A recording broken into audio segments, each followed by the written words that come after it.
right, good morning, everybody.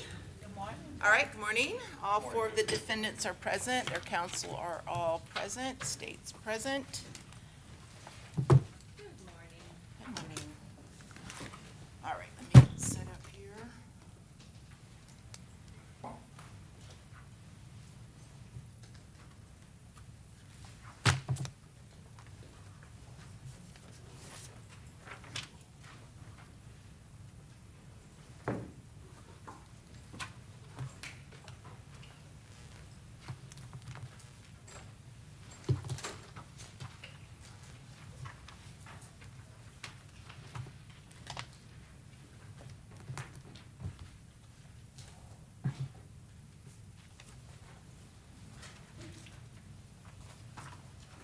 Okay, so some housekeeping matters first.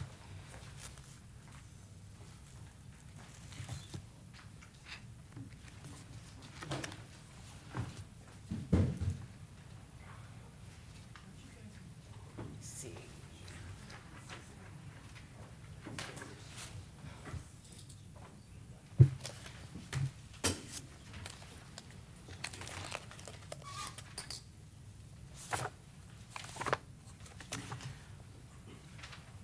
All right.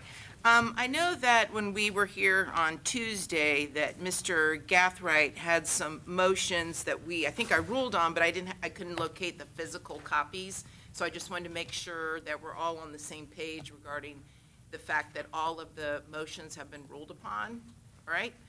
Yeah, sure. The only one, and I saw it was on the list, it was sent out last night. The only one that hasn't been is really the firearm motion. Okay. The state and I discussed, I think it might make the most sense to kind of proffer it and address it with the expert. Okay.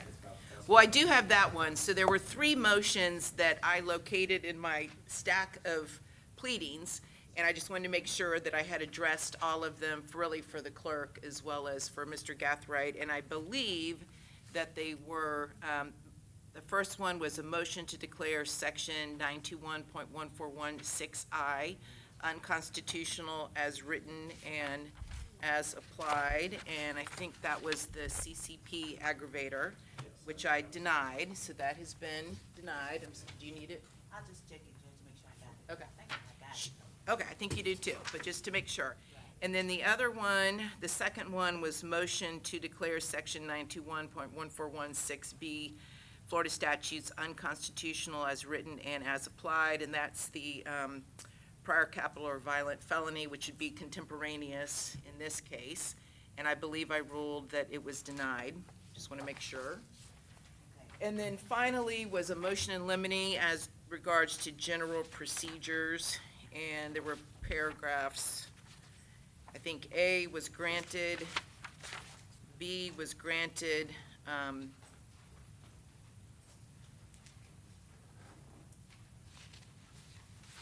and C was granted as to the names but denied as to questionnaires. So granted in part, denied in part. Individualized and sequestered voir dire was denied, and contemporaneous objections, paragraph E, was granted. All right. So, Madam Clerk, that was granted in part, denied in part, as articulated. And, okay, so I think those are the three motions that I located my copies of. Also, I had taken under advisement Rashad Murphy's motion to allow testimony of the impact of defendant's execution on family members, and specifically, Mr. Rashad Murphy had cited to Lugo versus State at 845 Southern 2nd 74. I did take a look at that opinion, and in that case, the defendant had one of his proffered mitigating circumstances was that his execution will have a tremendous negative impact upon the lives of his elderly mother, siblings, and 6 children. In this case, Mr. Lugo contended that his sister passed away, he adopted her 4 children, and assisted in raising them. So, in that case, what the real issue was what the issue on appeal was Mr. Lugo he argued that that mitigating circumstance outweighed the aggravating circumstances, and the court said no, and that was affirmed. But it does appear that this mitigating circumstance was offered, which was his execution will have a tremendous negative impact upon the lives of his elderly mother and siblings. So for that reason, as the motion is drafted, I'll grant the motion. All right? I will So, pass that on to Mr. Hernandez, Judge. yeah, just let him know. And really, and this applies to Mr. Rashad Murphy and all of the defendants in this case, obviously, if we get to a penalty phase, you and your counsel can and should tell the jury every great thing about you, every redeeming characteristic about the totality of your life, okay? So, all right, very good. All right, so let's move on to which would be Mr. Gathright's defendant's motion in limine to preclude the state from presenting firearms identification evidence, and then the state filed a motion to strike Daubert hearing request in defendant's motion. So how are you all suggesting that we handle this? Your Honor, my position in the motion, and I know the state certainly disputes this, is that this firearms identification evidence is not product of reliable principles and methods and should not be. I'm sorry, excuse me. Should I? Yes. I can't hear either. This is better than courtroom one, but it's not, it's still a big courtroom. Understood. So, Your Honor, my position is that this body of alleged science, the firearms identification, is not reliable. It's not the product of reliable principles and methods. It should not be admitted at all. I recognize that has been addressed by many courts across the country, and the courts in Florida have not been particularly receptive to the argument. So, unless Your Honor is inclined to agree with me, I think what Ms. Doherty and I talked about is that the best way to address this might be to proffer the expert's testimony when that time comes and rule on it at that point. So. Okay. All right, very good. So in light of that, I'm going to grant the state's motion to strike the Daubert hearing request, but I will allow defense to proffer before the witness testifies just for appellate purposes. Thank you. Okay, so just remind me that we need to do that before the firearms expert testifies. All right? So I'm going to grant the motion to strike. All right. Judge, one more housekeeping matter. if I Sure. could. Judge, I hope the court has now seen that I erred yesterday when I filed my supplemental memo on severance, one addressing the court's question to me last week. When I filed a draft instead of the final memorandum, I realized that very early this morning, immediately contact Ms. Ismer, and this morning at about 8:30 or maybe before, I filed it amended. Now, I will Okay. tell the court that the amended is in fact very similar to the supplemental. Okay. There's not anything of grave change to it, but I wanted the court to be aware that that was my mistake, and I apologize to the state for not catching it this morning. We filed a draft instead of the final of what we wanted to file. Okay, very good. Okay, and then the other thing, judges, I know I asked the court about this earlier in the week, believing that this would conclude any motions. I did have, and I will reiterate again, a motion in limine as it relates to the state's witness, Robert Howard. Okay. It is not yet complete, but it will not Sure. require testimony and probably very brief argument. Okay, that's fine. We're going to pick another date in the future to hopefully resolve any outstanding evidentiary disputes. And I know you all still need to get together to do your evidence view, correct? Has that Yes, been sir. scheduled yet? I was gonna talk about that today.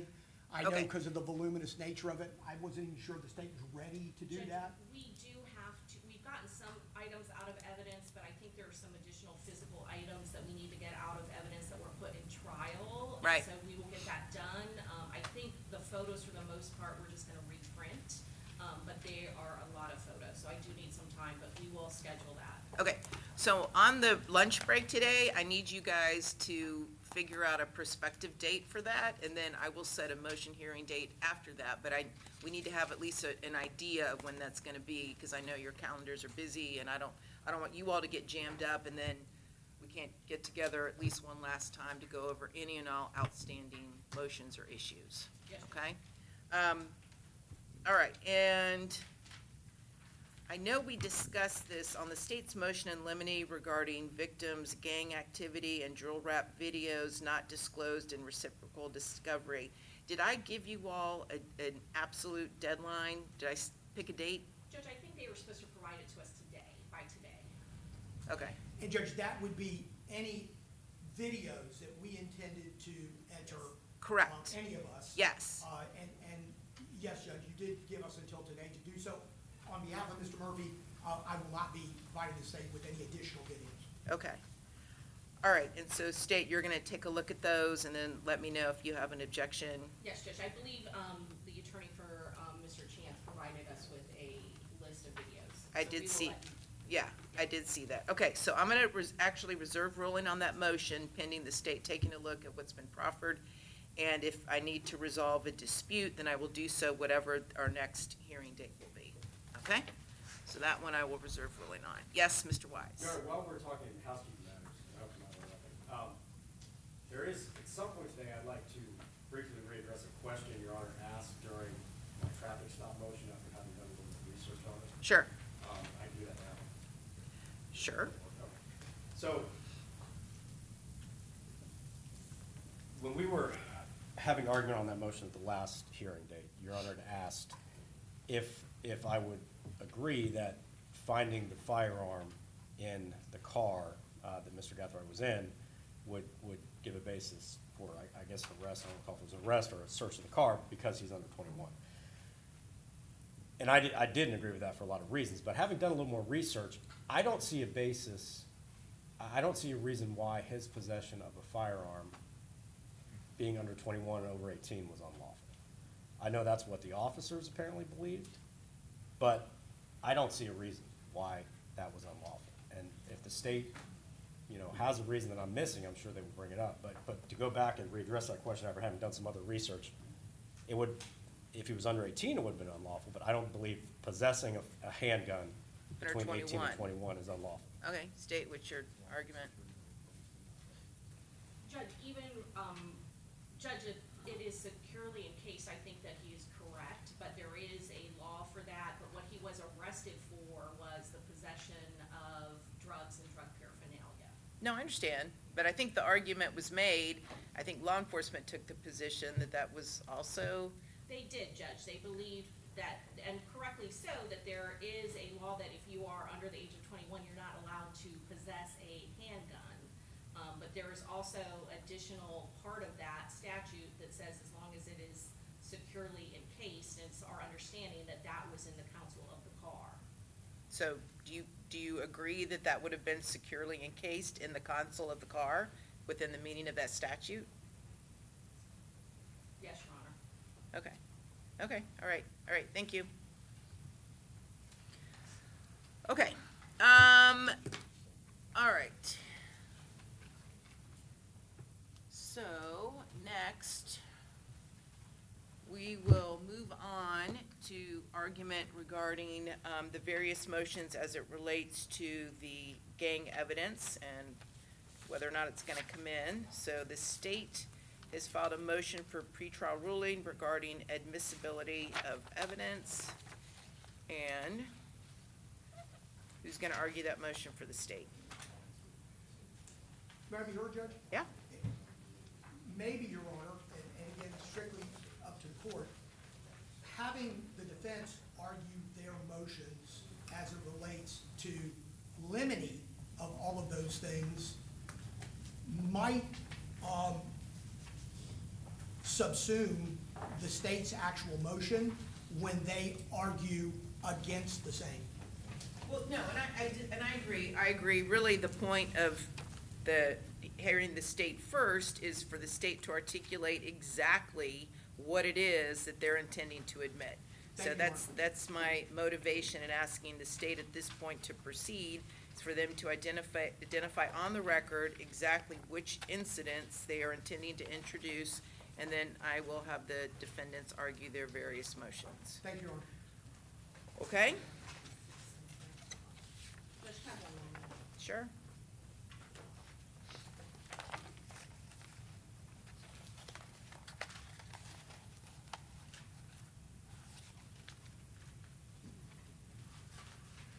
So if I'm looking at the state's motion, it looks like you're going back as far as 2018. Yes, Judge, I am just looking, I have so many documents, just trying to find that one. Yes, I understand.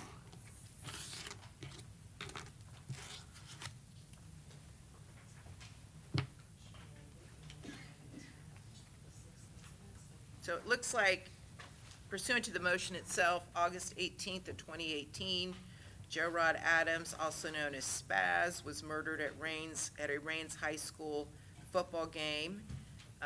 Adams, it's alleged, was a 1200 associate. Robert Howard and Adrian Bibby Gaynor were suspects in the homicide of Adams. Howard and Gaynor are six block members, and Robert Howard was convicted and served a 5-year prison sentence for manslaughter and aggravated battery on that case. I believe Robert Howard was also a victim in this case, and he did testify in the Andrews case. The state also alleges or discussed in February of 2019, Adrian Bibby Gaynor was shot and killed in Jacksonville, Florida. Adrian Bibby Gaynor is known to be close with the victim, Charles Jones, and is associated with 6 Block. Hakeem Cusso Robinson and Leroy Scotty Whitaker, gang members of ATK, are currently charged with murder for the death of Gaynor. Then the state identifies August 16, 2023. Jaquan Pickens, bully gang member, was shot multiple times and killed. Bully gang is associated with and allied with 6 Block. And then August 17th of 2023, there's an attempted murder of Jacoby Beals, a 1200 gang member. This shooting was believed to have been committed in retaliation for the murder of Jake Pickens that occurred the day before on August 18th. On October 7th, 2023, Antonio Tilley, ATK gang member, was murdered. Members from 6 Block claimed credit for the murder on social media. On the same day that Tilley was murdered, immediately after, there was an attempted murder committed against the victim, in our case, Charles Jones. So I'm assuming, are those all of the prior incidents of gang violence that you are seeking to introduce? Yes, Your Honor, that's what was outlined in my motion that we responded to, the motion for severance for Rashad Murphy. It's also what we have listed previously in all the defendants' case as under notice of inextricably intertwined evidence, Judge. Along with, there are some drill rap videos that also mention some additional gang members that we also intend to introduce. And Judge, it is the state's position that those 6 incidents, as well as the drill rap videos that we have listed in discovery as inextricably intertwined and evidence of motive, is relevant to this case against all of the defendants. First of all, the 3 defendants, Isaiah Chance, Rashad Murphy, and Davion Murphy, are gang members, and as part of our requirement for proof for that particular gang enhancement, we have to prove that they were gang members and that this crime was committed for the purpose of enhancing or benefiting the gang in some way. And Judge, we are prepared to do that. As far as Sean Gathright, we believe that it is also admissible in his case. He is closely tied to Isaiah Chance, who is a known gang member. There is evidence that he is the supplier of the gun, as well as there is evidence that directly links him to the attempted murder of Charles Jones that occurred in October of 2023. We have listed the case law for this argument for inextricably intertwined that is directly relevant to gangs. In particular, I will again cite to that Richardson case what was very clear, that there were 6 prior shootings that was introduced in that trial. That was a gang case that occurred again up in Jacksonville, where a child was shot and killed, and his grandmother and another woman in the car along with him were shot at but unharmed. And what the court went through is this whole argument about inextricably intertwined, and the state in that case was able to show to the jury through the documentation by the gang itself, that's how it qualified these drill rap videos, was the fact that this gang war was documented by the gang members themselves on social media, by not only drill rap videos, by social media postings. All of that was evidence of motive, and the court acknowledged that that was highly prejudicial, especially the prior shootings, but it was not substantially outweighed by the probative value of motive, and that is what this is in this particular case. It is motive. It tells why in Richardson, why that baby was shot, because there were gang members that were standing on the street where that baby and his family were. And it provided the explanation why that shooting happened, the motive. And it is the motive in this case, that historical gang war actually will show the jury all of the reasons and give context to why this shooting happened. And so it is highly probative. Motive evidence in any case has a very significant probative value. And the court went through that analysis and said that that background, even the collateral crime evidence of the prior shootings, was not outweighed, that prejudicial effect was not outweighed by the probative value. And it is necessary for us to be able to actually explain to the jury what led up to this shooting, what was the motive, why they all came down to Tampa in one day for the specific purpose of shooting Charles Jones. And it all has to do with this back and forth gang war that is going on. 3 of the people of the 4 that are left are part of the gang that are allied together that dislike Charles Jones. Those drill rap videos, the evidence on social media that shows the back and forth, all of those are connected to these 6 incidences that we have alleged. In particular, Adrian Bibby Gaynor has a relationship the first one is the Rains High School where we start. Joe Rod Adams, I apologize, starting with that one in 2018, he had the nickname Spaz, was a gang 1200 associate, and is related to the Murphy. So obviously, going back to that specific case, especially since Robert Howard, who is also a person that was with the victim when he shot and is a witness in this case, is relevant and gives history to the significance of the motive in this particular case. Okay, and I'm not meaning to cut you off, and just so everyone knows, the first thing I really want to discuss and what I'm gonna rule on today initially is regarding the introduction of the evidence related to the 6 specified incidents in the state's motion, all right? Because then, once I rule on that, then we can have a discussion regarding what drill rap videos and what other evidence is gonna come in once I've ruled on the admissibility of the 6 previous incidents. And Judge, okay? I may ask for the assistance of Ms.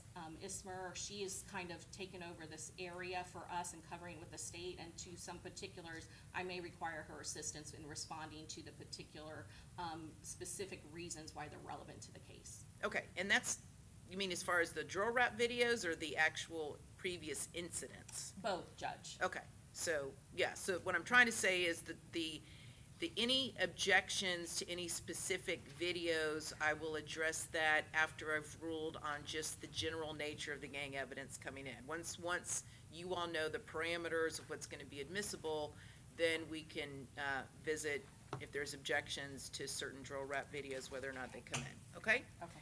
Okay, very good. All right, anything further before I turn it over to the defense, just with regards to the 6 previous incidents? And Judge, I know that we probably will go through one by one, but some of the defense motion and limines that have to do with gang, there's several paragraphs that list different items. And so at some point, when we go through those items, I would like the opportunity to address those items. Sure. Okay, thank you. Absolutely. And, one question, there was testimony that Joe Rod Adams is actually the brother of Davion Murphy. Is that correct? Judge, there was testimony, I believe, by one of the detectives. They knew that there was a relationship. They had him referred to as a brother, but they were not absolutely certain as to whether it was a brother or a cousin. But they are sure that there is a relationship between both of the Murphys and Joe Rod Adams. Okay. But And- he did at one point believe that he was a brother to, I want to make sure, Rashad Murphy and cousin to Davion. I now believe that that is the reverse. Is that correct, Ms. Ismar? The only evidence that we have to support the relationship is that there's a familial relationship, that they are cousins. There was some discussion, but proof as far as setting that forward at trial of a brother relationship, other than referring to them as their brother, is. So I was gonna ask you, what is the state's proof? Unless the defense is conceding that they're related. Mr. Gonzalez?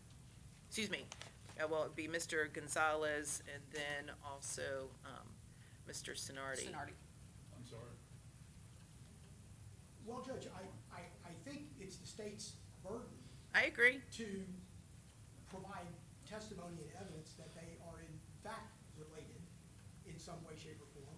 So I would ask the court to defer to their proof in answering that question. Okay, same, Mr. Sonardi? Same for Okay. Davion Murphy. I'm just asking the question. Okay, so what's your Defendant's proof? Statements are calling Mr. Joe Rod Adams their Whose brother. statements? Mr. Murphy and, Mr. Davion Murphy and Mr. Rashad Murphy refer to Joe Rod Adams as their brother. And was that in text messages or how- In their interviews. in their interviews? Correct. More recently, there are phone calls which Davion Murphy has made with his mother, which indicate that the relationship is cousins. The detective's evidence as far as following the gangs, that they provided to us in preparing for the case were that the relationship established that they believed it to be was a cousin relationship. But the reference that we have is that they are brothers. I cannot tell the court whether that means that they are blood related or they just refer to each other as a brother. Okay. Okay, very good. Okay, so who wants to go first? I'll go, Your Honor. All right, Brian Gonzalez on behalf of Rashad Murphy. Judge, how the state of Florida gets to the point where they can elicit this type of evidence is the issue here. The second motion in limine, in addition to the Dahlberg challenge, requests that the court prohibit the admission of law enforcement opinion testimony and related evidence concerning A, alleged prior gang war history, hearsay-based gang intelligence, and purported uncharged gang-related incidents.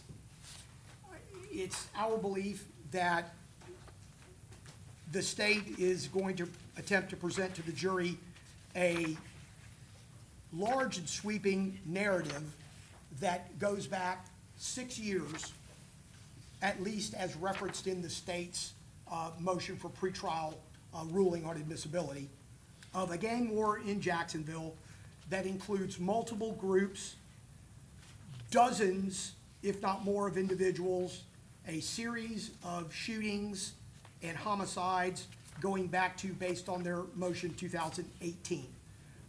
This murder being in June of 2024. The state argues that this evidence is inextricably intertwined and that it establishes an underlying motive for this particular offense, the murder of Charles Jones.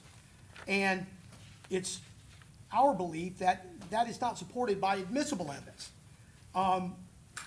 Through what now appears to be 3 detectives, Detectives Nieder, Griffith, and McCullough, the state's going to attempt to introduce opinion testimony, which I submit to the court lacks, or labeling historical violence as retaliatory conduct, and also utilizing a plethora and what is the primary basis of their testimony being hearsay-based intelligence derived from reports from other officers, confidential informants that are undocumented, lyrical interpretation of, by opinion testimony of rap videos, a evidence of uncharged and unsolved shootings, wholly, by the way, unconnected with Mr. Murphy. And collectively, I believe it invites the jury to decide somebody's guilt, in this case, Mr. Murphy's guilt, based on association and propensity rather than admissible evidence. The relief I'm requesting in detail is on page 2 of my motion, and the court will read that in her ruling. And I'm sorry, we on your second motion in limine or third? It's number 2, Judge. Okay. To that extent, the state is going to have detectives outline a history of this conflict going back to 2018, most of which are unsolved, and none of which are alleged to have been committed by Mr. Murphy. There will be testimony from detectives about gang affiliation as it relates to Mr. Murphy, as it relates to Rashad Murphy, as it relates to Mr. Chance, and there won't be any, I believe, as it relates to Mr. Gathright.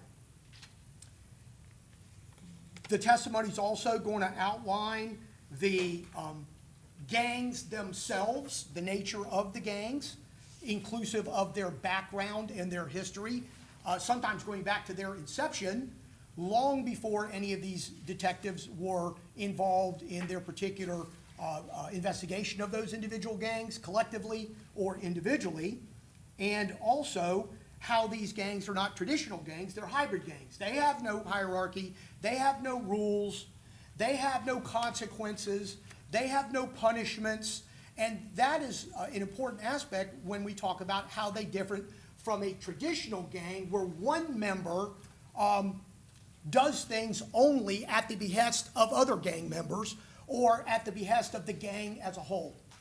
There are individual motivations in these hybrid gangs that may not have any involvement, any other than an individual grudge or a particular issue between one person and another, that doesn't trickle down to any type of group gang type decision or plan, and that is the nature of it being a hybrid gang that mostly is derived historically based on neighborhoods or where you grew up.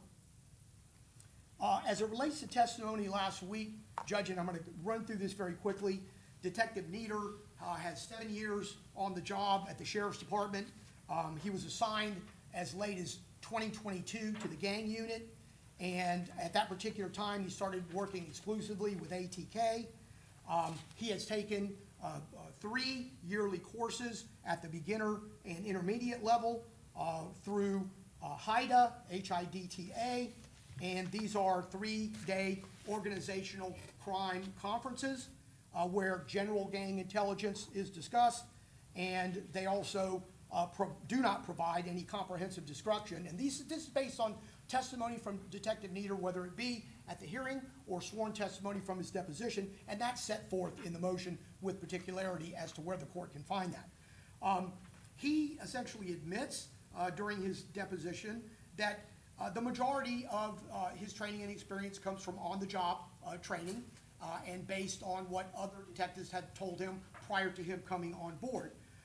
Although he alleges that he speaks with a number in a group and on a regular basis, community members, they don't openly discuss gang details to where they are documented, to where there are reports, to where there can be testimony as to who they are, and certainly those witnesses will not be testifying in court. As it relates to Detective Drabeck, I'm going to pass him, as I understand by the court's ruling, that he's going to be testifying to this particular investigation in and of itself and will not be testifying to any historical information. As it relates to Detective... Correct, not as a gang expert. Correct. He's a fact witness. Yes, Judge. As it relates to Detective Griffith, he has been with the department for 16 years, but he didn't join the gang squad until 2021. And for him, he's been through that same HIDA training for 21 through 24, 4 weeks total. And he has never been qualified as an expert or given testimony as an expert. And essentially, he pretty much says the same thing as Detective Nieder says, acknowledging that his knowledge of 1200's activities prior to 2023 is very limited, and he does not have any witness with firsthand knowledge of any group dynamics. All of his testimony, again, is contextual inferences by unknown individuals that he cannot document, he can't tell us when, he can't tell us who, and he can't tell us with particularity what they say. As it relates to Detective McCullough,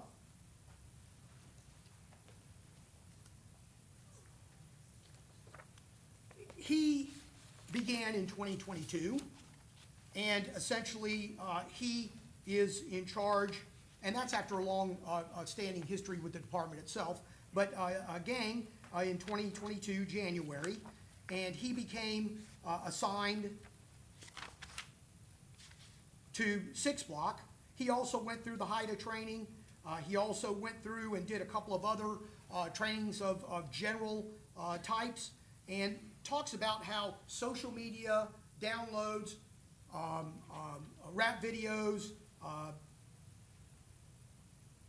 interaction, again, with community members would be his source of information, again, with no particularized documentation of any kind in any way, and would not be able to testify to that if given an opportunity to testify to these historical issues. He also had some, he was unsure exactly if he'd ever testified before as an expert. He does recall testifying a couple of times. He thinks just in front of a judge and the state attorney, which might lead me to believe it was either a motion or a sentencing. It doesn't appear that he's testified as an expert as it relates to any type of trial testimony. Well, let me just ask the state something. Who are you intending to call as your gang expert? Judge, 3 witnesses, Detective Nieder, Griffin, and McCullough. They each are specialized in a particular gang that is involved in this case, and all of them have years of experience in that gang unit monitoring these gangs. So, but we can't have cumulative testimony. Correct, Judge, and we will not, it will not be cumulative. There may be 1 or 2 that we cover it all with 1 or 2 and not call the 3rd, but we have just listed them under the abundance of caution if there's something that one of them cannot speak to. Okay. Okay.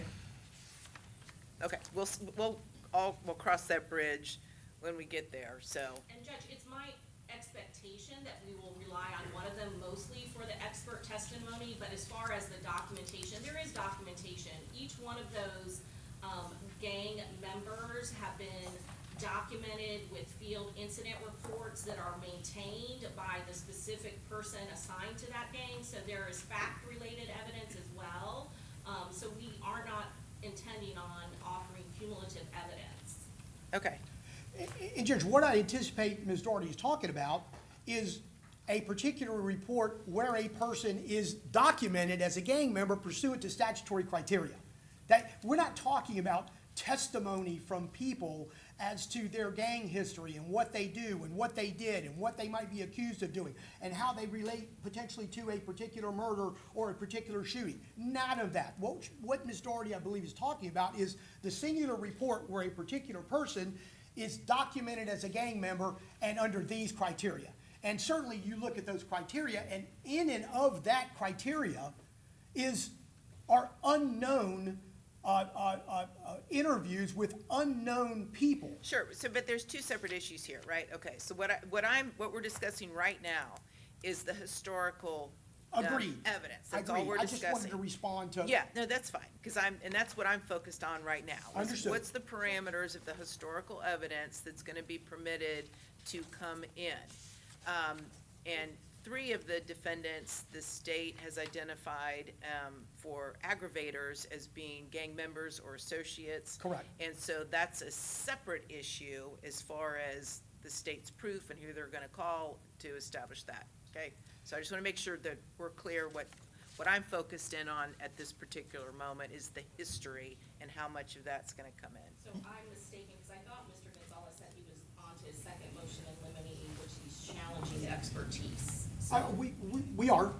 We are, and we'll get there, Okay, we'll all get right, there, I but apologize, Judge. I'm gonna first deal with the issue of the admissibility of the history of the gangs in Jacksonville. Yes, okay? Judge. So in my motion, and I'm not going to go into it because I want to get to other things, I give the court what I believe, based on testimony of detectives at deposition, the backgrounds as to each one of the gangs themselves, 1200, ATK, 6 Block. Because there are a lot of incidents, it looks like in your motion, Mr. Gonzalez, that the state's not seeking to introduce evidence. They are, Judge, but they were testified to at deposition, and we did not know until we got this Yes. motion Okay, for that's fine. admissibility. So, because at this point, the state has identified 6 instances, 6 historical events, and that's the universe at this point of what the state is seeking to introduce. And So- I'm going to just touch on each one of those. Okay. Only those 6, not all the ones that are in the motion, because when the time I wrote the motion, Right. we weren't there. So Okay, I will very good. touch on those very briefly, because they are in much more specificity and particularity in the motion, but I'm not gonna just track the motion, I'm just gonna try to give Sure. some bullet points on each one of those circumstances. Okay, thank you. The gang war narrative, Judge, they are all listed, inclusive of the 6, in the table that I have in the motion. And I just would ask the court to look at that table. Now, you can cut it down to those 6. Just gives an overview of each one of those circumstances. As it's reflected in each one of these detectives' testimony, many of those incidents remain unsolved. Certainly, in trying to determine who might be associated with what, there's not enough evidence to charge anybody with anything. None of these defendants, no one else that might be associated with any kind of gang, and therein lies, even at its root, a problem with what they would like to testify to, as it relates to opinion that can't be buttressed by what I believe is admissible evidence, especially as it relates to Mr. Murphy. The state's going to introduce law enforcement testimony that establishes a victim, that talks about a perpetrator's gang affiliation, but no testimony about any one of these individuals specifically involved in any one of those circumstances, except for maybe some testimony as it relates to Mr. Jones's attempted murder on October 7th, because they're going to take a leap and they're going to talk about Mr. Chance and potentially Mr. Gathright, but mostly Mr. Chance. Without establishing this gang association, and I don't mean criteria under 874, I'm talking about evidence from witnesses. I think the state's intent here is to try to fill this evidentiary gap with testimony from one or more of those detectives, and they're going to cloak it as expert testimony or opinion, but regardless of whether it is, it's based on hearsay, it's based on speculation, it's based on contextualized inference, none of which is admissible under 702. So I asked the court to make that correlation as you determine these issues. Of the 6 incidents that we're talking about, take a quick glance. Sure. So just, again, to recap, August of 2018, the murder of Joe Rod Adams. Mr. Howard was convicted of manslaughter in that case. Yes, he was, and will be a witness in this case, correct? Oh, he will be a witness, and certainly we'll have an emotion limit on that, and I would, based on his deposition and based on his proffer, waiting to hear what he might say on the stand under oath about gangs. Okay, well, and about gang association. And again, the only reason I raise that is because that's actually someone who will be testifying with direct knowledge of these incidents, right? Direct knowledge of what, Judge? Of he was convicted and served a 5-year prison sentence for the manslaughter and aggravated battery. Yes, I regarding believe he will testify under oath that, Right. in fact, that's the case. Which means he can be cross-examined. Correct. Which is my point. Yes, Judge. Okay. And now what other contextual knowledge he may have about anybody here or gangs in general, No, I that's know, another story. I'm just trying to draw the distinction between at least that incident the state will have some direct evidence with a witness who then can be cross-examined, right? Yes, Judge. Okay, all right. Now, I don't believe it will be as it relates to evidence that I'm suggesting in this motion is inadmissible or not inextricably intertwined. But nonetheless, we get there when we get there. Right. Judge Adrian Bibby Gaynor, Hakeem Kesu Robinson was charged in that case. Right, and that was from February of 2019. Yes, Judge. Okay, then we move on to August 16th of 2023. Yes, that's Jake Jitt Pickens. That case is unsolved. Jacoby Beals is unsolved. And that's from August 17th of 2023, correct? That's correct, Judge. Okay. Then October 7th, Antonio Tilley, Jawan Mills was convicted on that case, but I don't believe there's any gang association based on testimony from detectives, and I'll get to that when I get to that individual case. And then we have October 7th, which is Charles Jones' attempted murder. That is unsolved as well. Okay.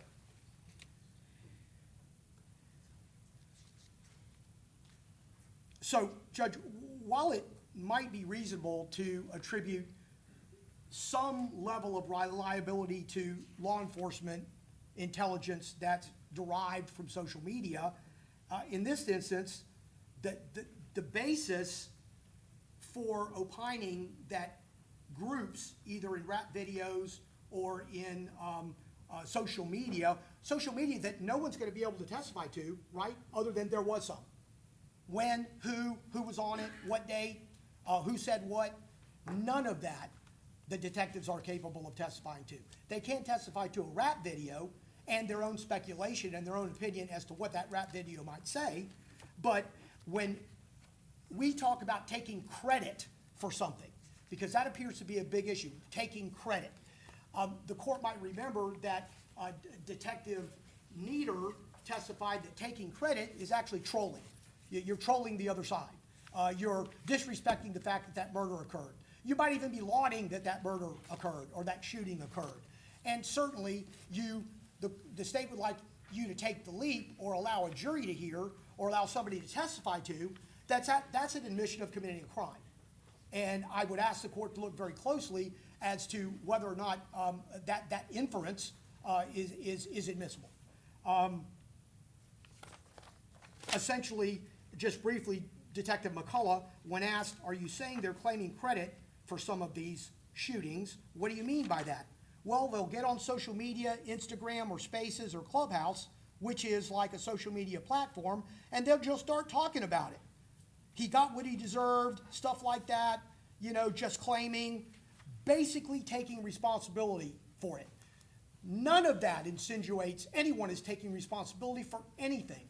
They are rapping about it.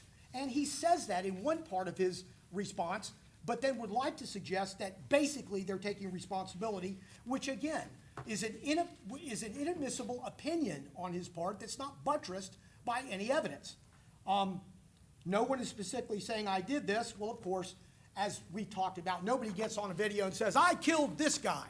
And I guess that's not what I was asking, but his answer is correct. People are not saying they're just taking credit for it. So what's happening in these social media posts and sometimes in these rap videos are the same thing that's happening at the same time out in the community. Somebody gets killed, there are thousands of people talking about it. People hate it, people like it, people laud it, people think it was deserved, people know what happened, so-and-so got shot, so-and-so was walking down the street. This is a community whereby social media, the ability to have knowledge and information is quick. And detectives testify to that. This is not relegated to one single group or one single person that knows about what happened to somebody. It's what they say about it. And therefore, we have to be careful. I believe the court has to be careful not to suggest to the jury and not to allow evidence that would lead a jury to believe that somebody had something to do with something when that's not what they're saying. Right, I agree. Judge, talking specifically about the 6 instances, I'm trying to talk as fast as I can. Joe Wright Adams. Right.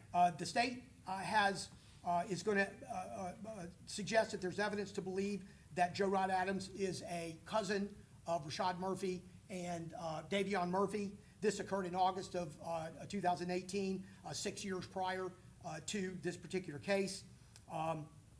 Detective Dishman was the lead detective in that case.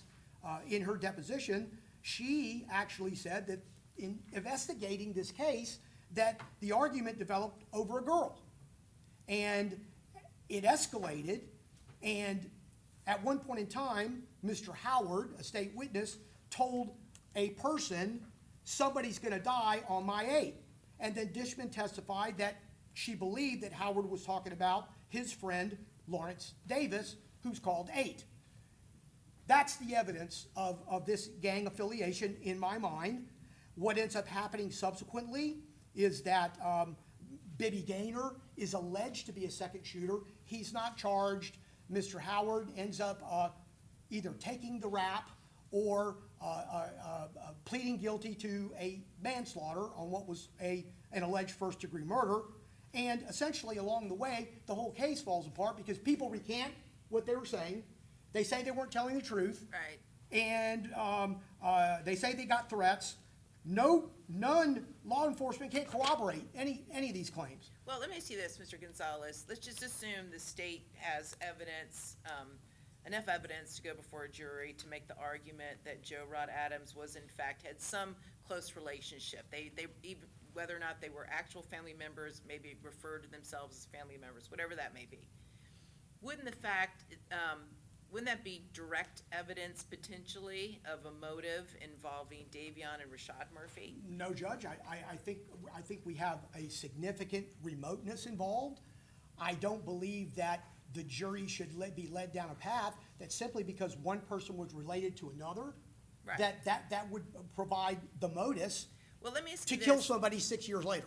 and remind me, and I may be getting, because I may be misremembering, but was there not a video that Mr. Jones is performing in, or someone affiliated with Mr. Jones, where the grave site of someone's being desecrated? Am I remembering that correctly? You are, Judge, it's another incident though, that's the town center shooting, but Okay. there are references, I'm sorry, I'll let Ms. Yes, Your Honor, that is correct, and it is of Mr. Joe Rod Adams. Right. Gravesite. Right, so That is Joe a separate Rod, part.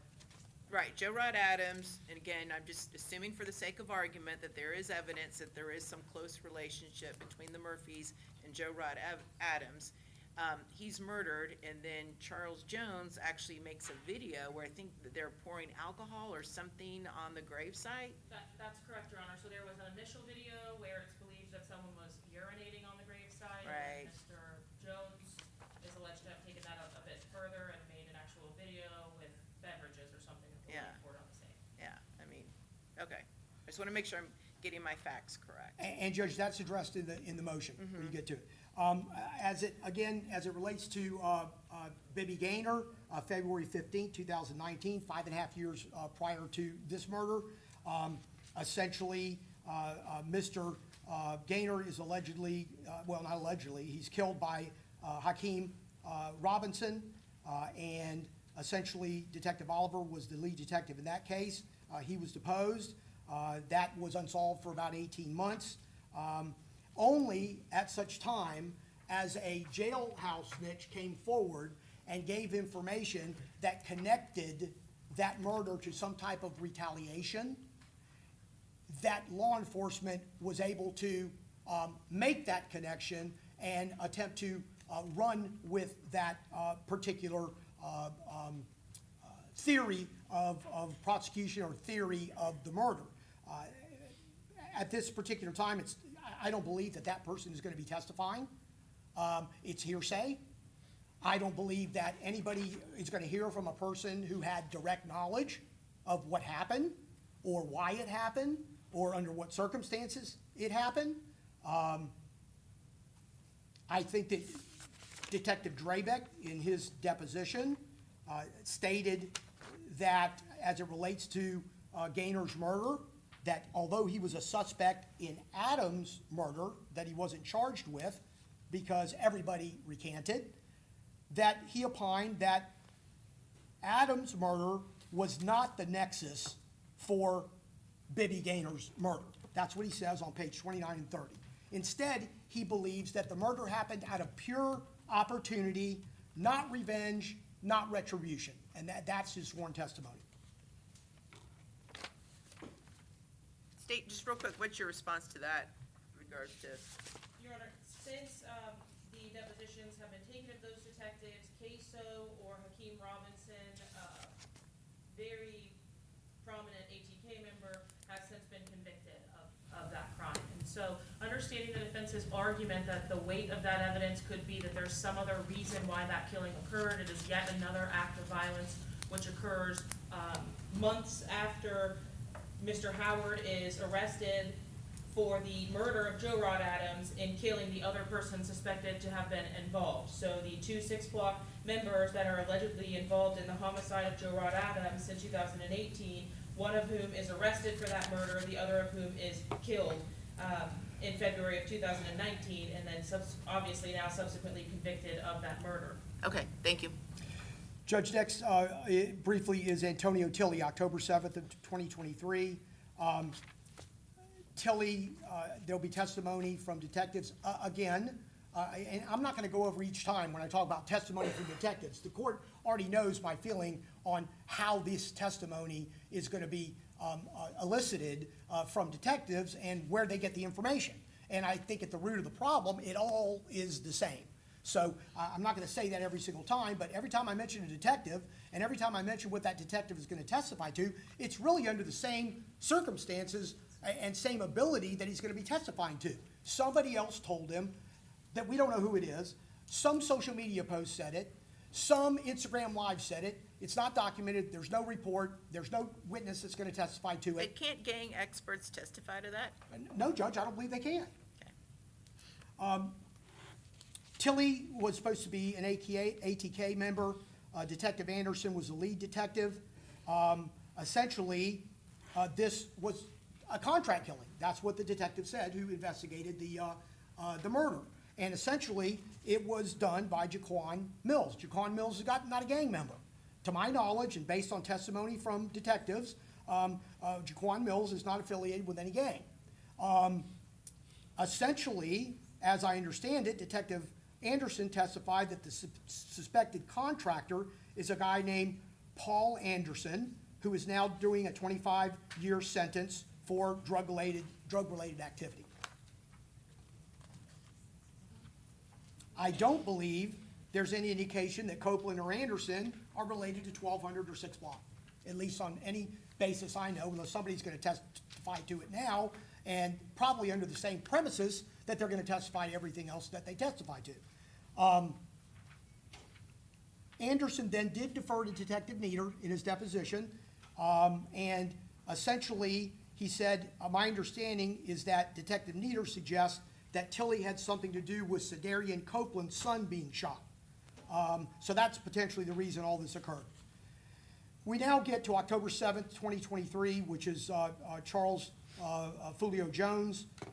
Obviously, that case is unsolved as well. Now we start dovetailing into evidence I believe is in fact potentially admissible against one defendant and shouldn't be admissible against others. Which is what? Which is NIBIN matches between the shell casings recovered on October 7th at the scene and casings found in Sean Gathright's vehicle. And essentially, Detective Nieder, based on the same analysis, is going to say that Jones was shot in retaliation for Tilley. And he believes that Isaiah Chance was involved, and his opinion is that Chance and Gathright were close friends, spent a lot of time together. Well, and, the state's not gonna be able to get into that.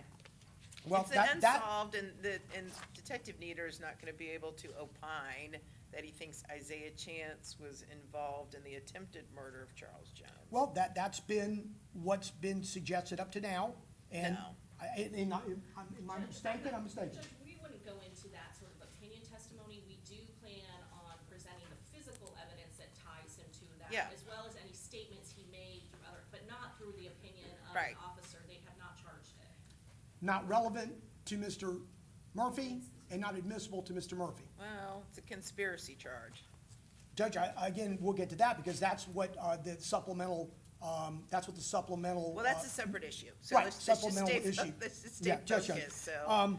Listen, detect- no gang, if the state calls a gang expert, whoever it may be, they're not gonna be able to opine about culpability of anybody who hasn't actually been charged or arrested or proven guilty, so that's not gonna happen. Okay, because certainly Detective Nieder was very clear when he said that Chance was upset with ATK. Well, I understand, law Got it. enforcement says lots of things in depositions that never come before a jury. Understood, that's why we want to make sure that that's Yeah, covered in a it's motion not. like this.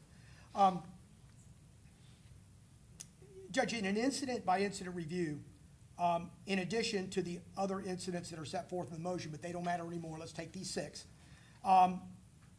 We believe that it establishes that the state doesn't possess witnesses with firsthand knowledge capable of establishing gang membership, internal group dynamics of the gang, retaliatory decision-making, or coordinated action amongst these groups, part of the reason being that they're hybrid groups, and nobody is accountable for anybody else.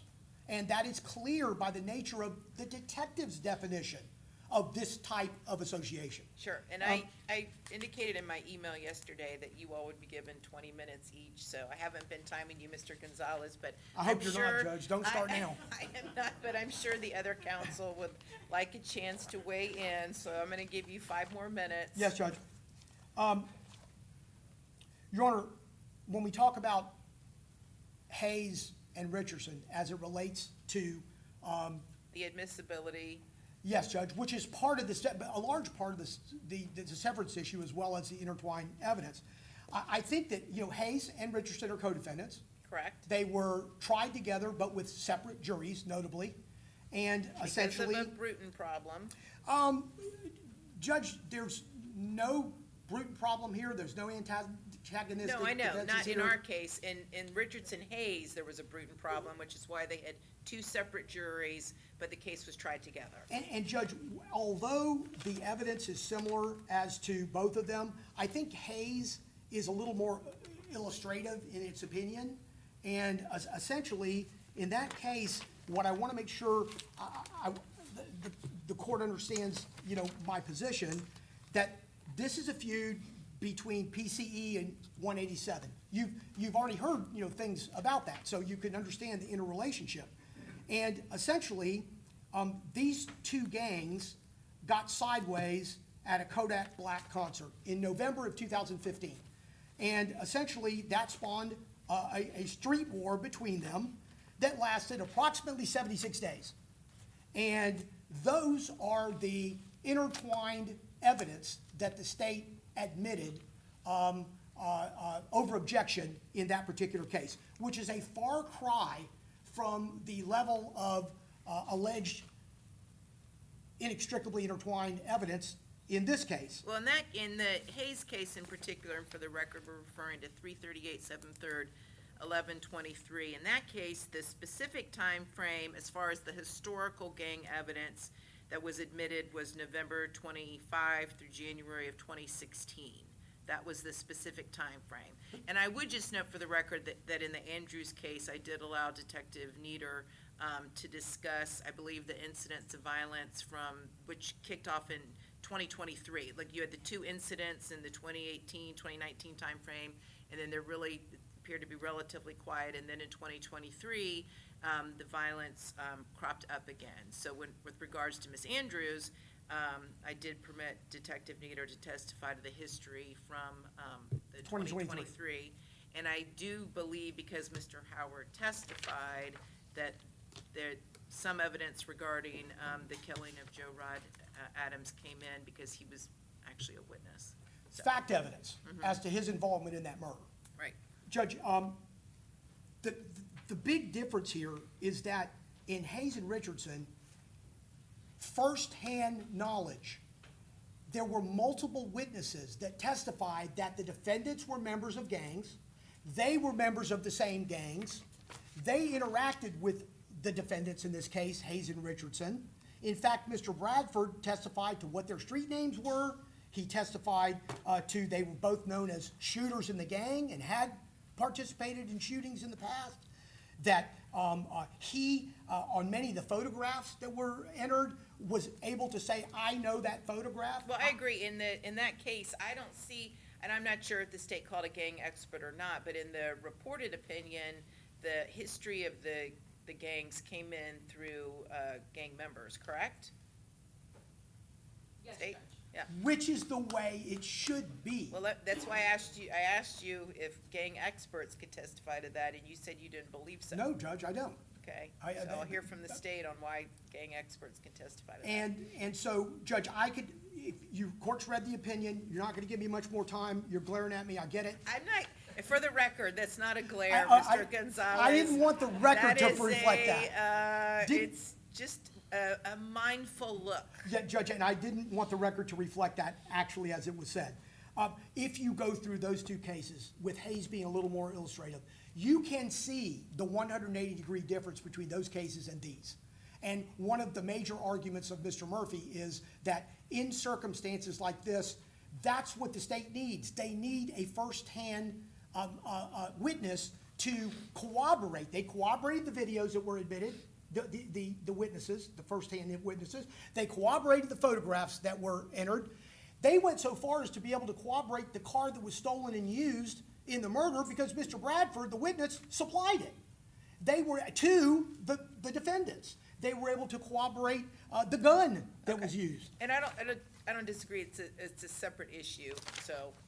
So, Judge, at the end of the day, again, I would rely on the motion and the particularity it sets forth, and essentially tell the court that the state can only establish the connection between the charged act and the prior act by relying on the detectives, in my estimation, I believe buttressed by the case law, improper testimony of lyrical interpretations. We skipped through that part, but it's in the motion. And what somebody thinks something says, without it being coded language, without it being a circumstance where this language is used over and over and over and over again, which would allow an expert to testify to it. I do not believe that any of these detectives should be allowed to testify as experts based on the arguments that I've made and also those that are in the motion. I've included their depositions, Judge, which I think are really instructive when they're talking at length about their jobs and what they do and how they do it and how they get their information. I don't think the court has to rely on me. I think it's very clear in the depositions under oath. And finally, Judge, that they are drawing these clues from songs that are released by artists that are commercially viable. They can't establish gang affiliation other than maybe by 874 criteria, which I think is different than testimony that would allow this evidence to be relevant and admissible, and especially to show that there's a motive for these killings. It should be done with competent, non-hearsay evidence, and those prior acts are rendered irrelevant when they're not done that way. Okay, very good. Okay, let's see, Mr. Sonardi, do you have a motion as it relates to Davion Murphy on this topic? Or have you adopted, Mr. Gonzalez's? Correct. As to the 6 prior acts that the state intends to introduce, both as to Mr. Rashad Murphy and Davion Murphy, we will adopt the arguments of Mr. Gonzalez on behalf of Rashad Murphy, and also add that we can establish that Mr. Davion Murphy was basically incarcerated either in the Jacksonville County Jail and Florida State Prison from 1916 until almost to January 2023. Do you mean 2016? You Yes. said 1916. I apologize, Judge. 2016. 2016 until January 2023. The same argument as provided by Mr. Gonzalez on behalf of Rashad Murphy. Mr. Davion Murphy is not alleged to be a suspect or anything in either of the 6 prior acts that the state intends to introduce. I concur also in the evidence that's available to even establish that Mr. Davion Murphy is in fact even a gang member of 1200.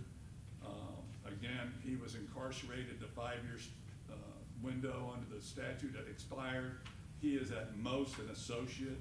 So again, we submit that contrary to the state's position, that introduction of those 6 prior acts as it applies to Davion Murphy would be so highly prejudicial as to not to overcome its probative value.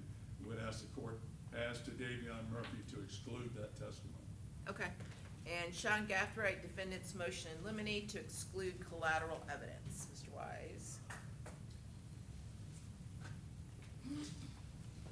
Your Honor, I guess, before I begin, maybe for a point of clarification, there are, as you've heard, casings found in Mr.Gathright's home that not even matches to 2 prior incidents. I think the only one that's of the 6 we've discussed is the prior Charles Jones shooting. So Correct. I don't know if the state it sounds like the state may not be seeking to admit evidence regarding these other 2 alleged incidents, one of which I don't think they know what or who the target of was. But could I just ask if do I need to address the Byron Walker incident and this unknown shooting from 2022? We can speak to that. All the Niven correlations to the other shootings from the traffic stop as well as from the safe of Mr.Gathright's house, we are not going into. The only ones that we are going into were the ones that were actually confirmed, not just Niven, but FDLE Right. matches For to. Mr. Jones. Correct, the Okay. attempted murder, and then to our case Yeah. here. Okay, so that streamlines it a little bit. Okay. So, Your Honor, Mr. Gathright's a little bit differently situated because he's clearly not a gang member. No one's even alleged that he was a gang member. As you heard from all of the alleged experts who testified, I guess it was last week, none of them had even heard of his name prior to being contacted by Detective Ramos. The only connection that the state has as to Mr. Gathright is this allegation that he was friends with Isaiah Chance. And even that, I think, is pretty speculative. There clearly were communications between Mr. Gathright and Chance, but I believe there's some thought that they must have been best friends, and I don't even think there's evidence to support that. The only thing connecting Mr. Gathright to these gangs is his communication with Chance, and quite frankly, I think that the connection between Mr. Chance and the gangs is pretty speculative as it is, but that's the only connection. So he's clearly not a gang member, and I don't believe he can even really qualify as a gang associate, just based on the fact that he's communicating with Chance. But that.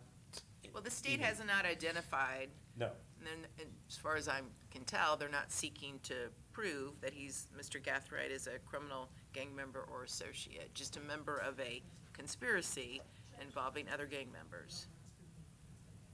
Judge, we're not approving an enhancement against him, but he certainly qualifies as an associate by the meaning of the statute with his association with Isaiah Chance. And Judge, we believe it's the jury's decision to ultimately find who is an associate and who is a member. Okay, all right. And again, Judge, if that's the case, then basically everyone Mr. Chance has ever talked to is a gang associate.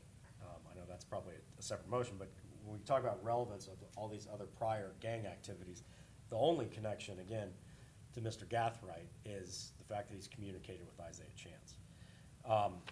Talking about each one specifically, the Gerard Adams incident, Mr. Gathright would have been 13 years old, I believe, when that took place. The Bibby Gaynor incident, he would have been, I believe, 14 years old. There's nothing connecting him in any way whatsoever to the Jaquan Pickens incident. Same with the Jacoby Beals.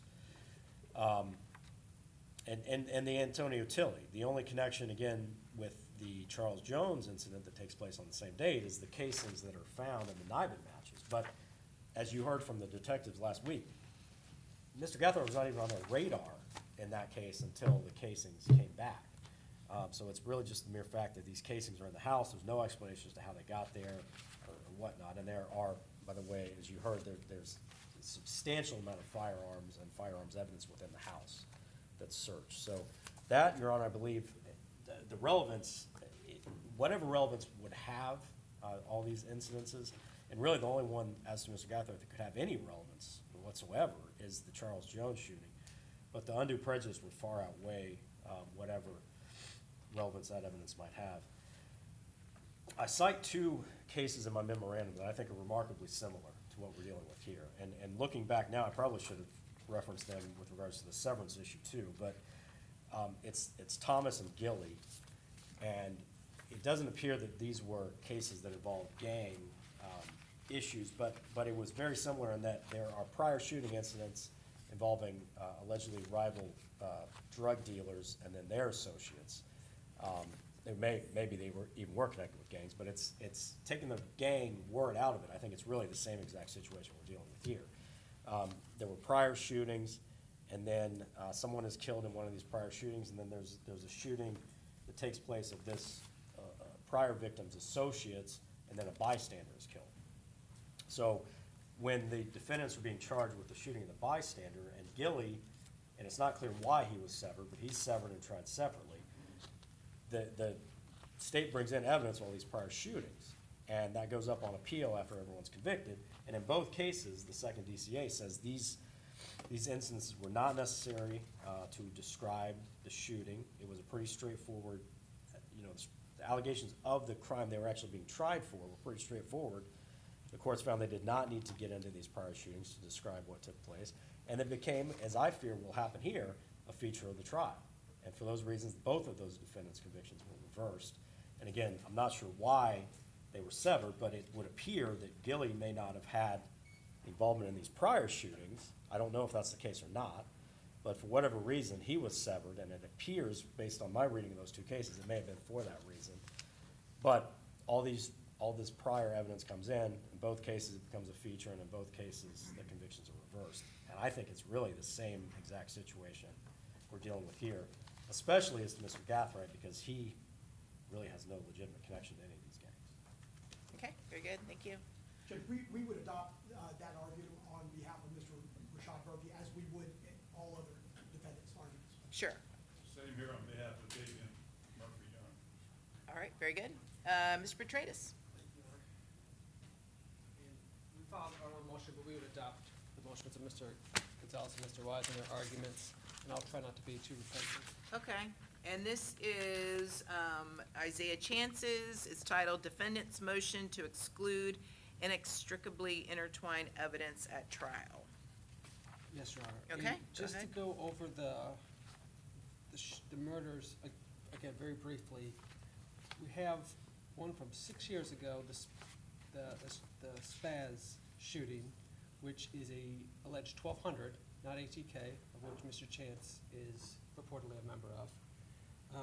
And I think it's important to know that Robert Howard, who's, as the court is aware, is going to testify, at his deposition denied being a gang member of 6 Block. So I understand that they're going to try to get it a different way, but they're going to get someone here, like Mr. Gonzalez stated in the Richardson-Hayes case, but this time this person's going to say, no, I wasn't a member of 6 Block. Then we have a 6-month gap. We have the Gaynor shooting. That is alleged, well, it's not alleged, it was a charge of ATK. The next 4 that all occurred in 2023 are all unsolved.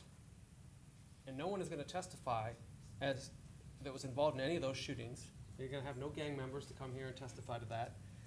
In the Pickens, in the state's motion, it says ATK is believed to be involved, Again, it needs to go back to Detective Nieder. And the court asked, the court said you can't opine on someone who committed a crime that we don't have a conviction. And I would argue that you can't opine the gang affiliation of a person who we don't know committed the crime. You can't, it's another step that requires Detective Nieder to opine.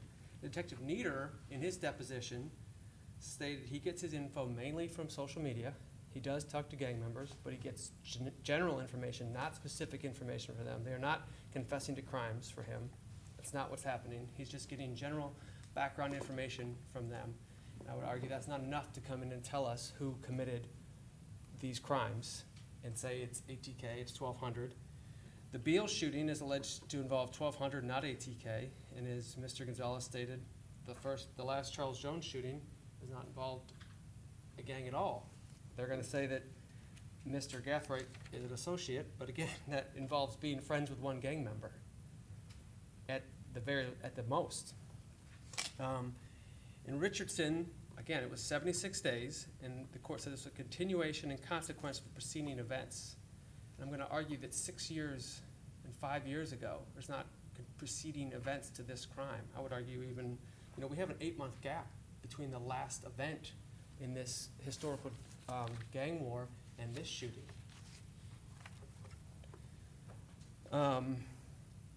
The court mentioned Griffin in the Richardson case. It said, to prove its case, the state is entitled to present evidence which paints an accurate picture of the events surrounding these crimes charged, surrounding these crimes.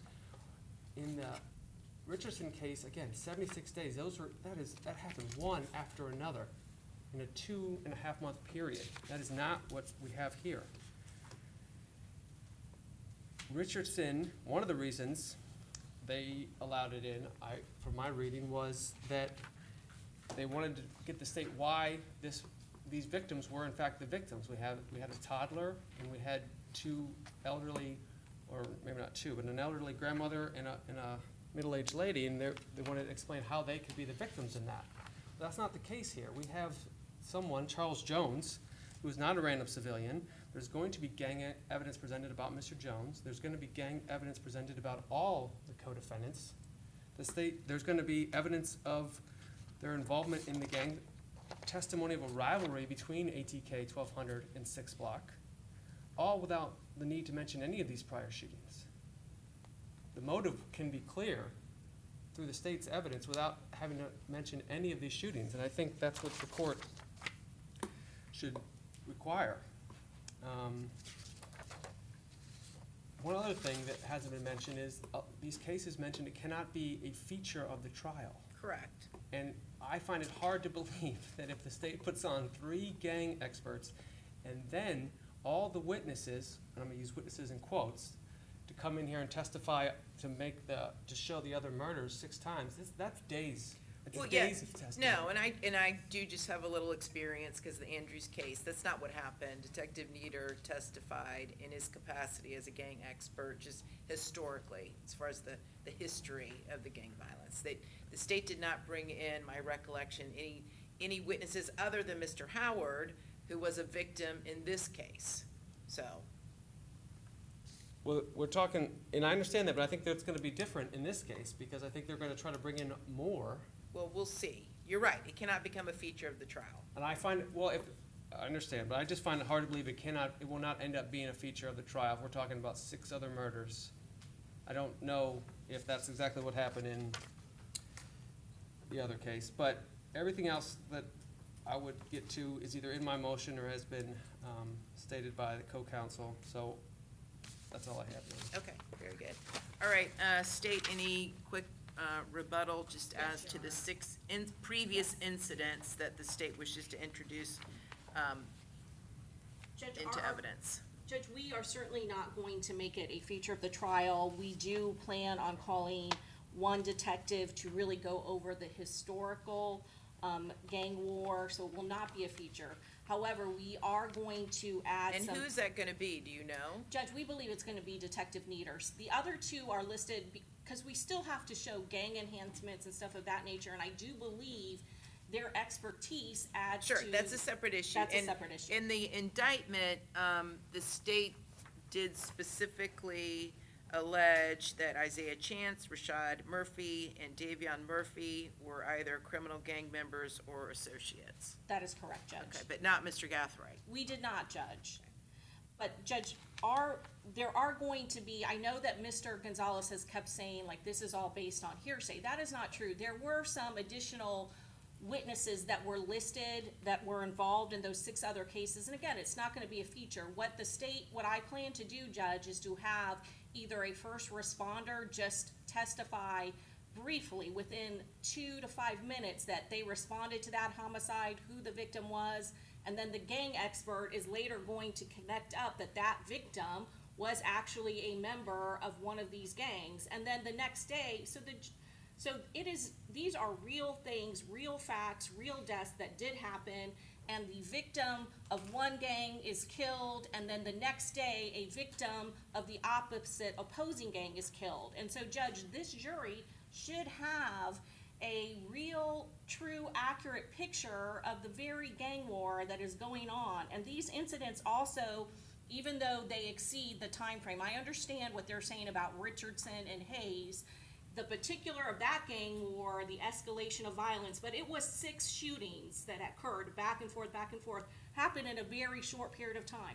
It's different in this case, but the incidences that we have selected are relevant to this case, and some of the relevance doesn't even have to do with any of them. It has to do with the victim and as a consequence with all of them, because the victim in this case, the motive for, and obviously one of the rap videos that we're going to introduce, and the motive for why they did not like him and were very upset and angry enough to kill him is his drill rap videos. And certainly that also goes to our gang experts' testimony. They do have specialized knowledge. This is something that they all have years of experience in this gang unit, where they are monitoring this activity on social media, and it's not hearsay. They are visually monitoring it, and they see a death happen, and then within 2 or 3 days, sometimes within the very next day, there is a video that is posted detailing and ditching the person who was just killed. Well, All of that. desecrating someone's gravesite is pretty provocative behavior.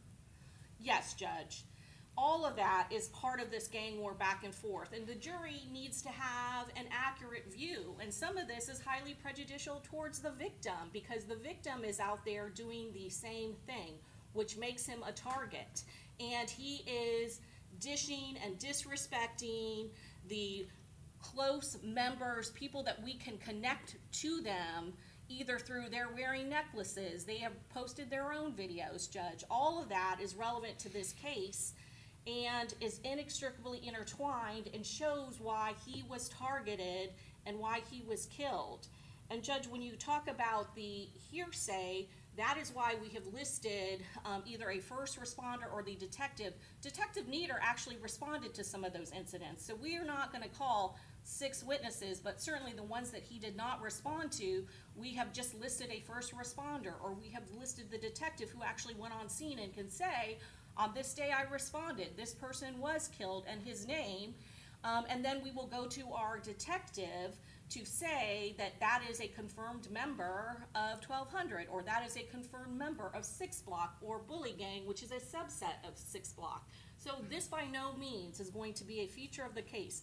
And all of these detectives, even within the depositions, were honest and said they didn't know that that was an unsolved case. But certainly after a case where a victim is identified as a gang member and the opposing group then posts a video claiming credit, making fun of that victim's death the very next week or within a short time period, certainly that is a specialized knowledge, and it goes to the very heart of this case and the very motive why our victim was killed. And the probative value of motive, wanting to kill the victim, has a high value, and it is not going to ever be outweighed by the prejudicial nature. And that is what Harris and Richardson really explain when it let in 6 other shootings into a case, because it gave the jury an accurate depiction of the war, the escalation of this gang war,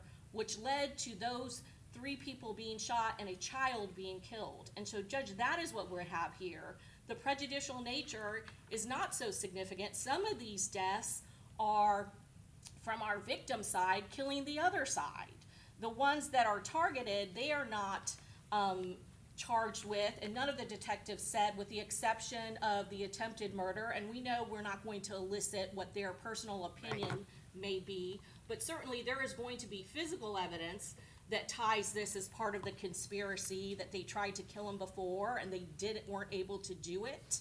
So certainly all of those incidents, even though we go outside of that time period in Richardson and Hayes, are still relevant. They're inextricably intertwined, and those specific cases are tied to our victim and the defendants in this case as being relevant and again, highlight the animosity between these two groups. They're making fun of people that are killed back and forth. Some of these shootings within the very next day, including the attempted murder of Charles Jones, was done the very next day after members of the opposing side, one of their members was shot. And so that is the state's argument that this is all relevant. It is not going to be a feature of the case, but it goes to the very heart of all of this group's motive to kill Charles Jones, the victim in this case. Okay. Okay, so in the Hayes case, the court stated as follows, and get the page number. At page 1130 of that opinion, in establishing its case, the state is entitled to present evidence which paints an accurate picture of the events surrounding the crime charged, but cannot make the evidence of other crimes the feature of the trial or introduce evidence solely for the purpose of showing bad character or propensity. Collateral crime evidence, regardless of its status as similar or dissimilar fact evidence, is admissible if it is inextricably intertwined with the charged crime. Collateral crime evidence is inextricably intertwined if it is necessary to, 1, adequately describe the deed, 2, provide an intelligent account of the crimes charged, 3, establish the entire context out of which the charged crimes arose, or 4, adequately describe the events leading up to the charged crimes. Additionally, evidence is admissible if the prior incidents are relevant to several material issues, including motive, intent, and identity. So based upon the facts and the motions and the arguments of counsel, I am going to find that the 6 identified incidents in the state's motion in limine are inextricably intertwined, and they are relevant to motive, intent, and identity, okay? So those, just as a threshold, those 6 incidents are admissible in this case. All right, I'm gonna take a recess, and so, actually, before I do that, so as it relates to the state's motion in limine regarding those 6 incidents, I'm gonna grant it.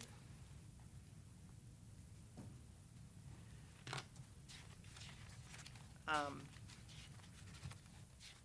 me just take a look here.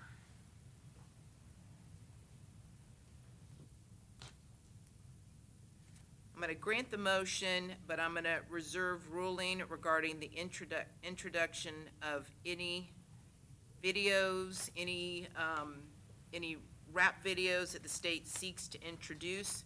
And once the state does their evidence list, as far as what they're actually going to attempt to introduce, then if there are further objections as to any individual videos, defense can renew their objection and I'll rule, okay? All right, so as to Isaiah Chance's motion to exclude inextricably intertwined evidence at trial, that motion is denied. However, defense, as I indicated, can raise contemporaneous objections to any individual items of evidence. And with regards to Sean Gathright's motion in limine to exclude collateral evidence, that is denied. However, again, defense has the ability. Well, and can I add, because I actually specifically addressed those other 2 instances, the state is not seeking to evict, so could that be? Yes, it's denied as to the 6 incidents that are in the state's motion that I've articulated here today. It would be granted to any other incidents that are not part of the 6, and that goes as to all defendants, okay? So we're just talking, so it's denied in part and granted in part. Thank you for that clarification, Mr. Wise. And then as to Rashad Murphy's second motion in limine, there were a number of items, Mr. Gonzalez, that you raised. At this point, it's denied in part only as to the 6 previous incidents that I articulated here today. Okay? All right, we'll take a break, and I'll be back at 10:50. Court's in recess.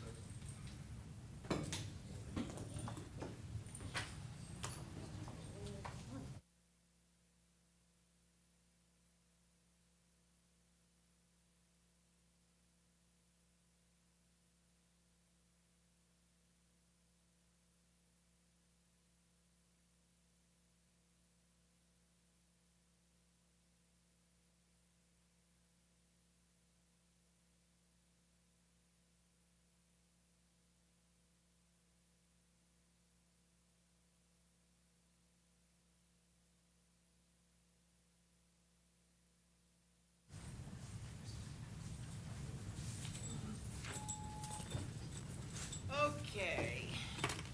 So were you all able to agree on a date? Yes, Judge, 3/26, at 9 a.m. Okay.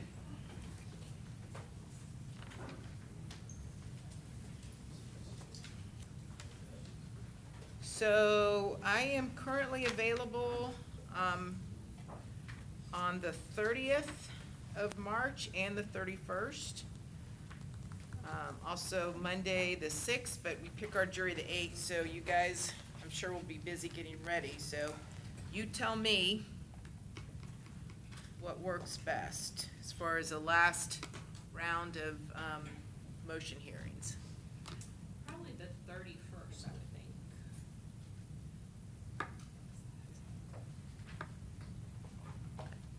All right, how does that work for everybody? Okay, so can I say 10 a.m.? Is that March 30th, the court said? March 31st, First. Yes, Judge. okay? Mr. Sonardi, Mr. Wise, Mr. Petratus, at work? Yes. Okay. All right, March 31st at 10 a.m. We'll call it a status and final motion hearings.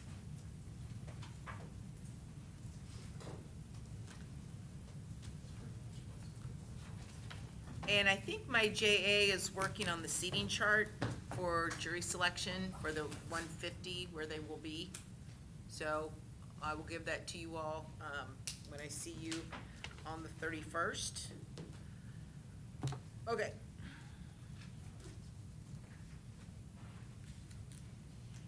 All right, okay, moving on to defendant Rashad Murphy's fourth motion in limine, opinion identification testimony, and I think Mr. Sonardi filed a similar motion for Davion Murphy, defendant's motion in limine to exclude law enforcement from interpreting or narrating video surveillance. We did that, Judge.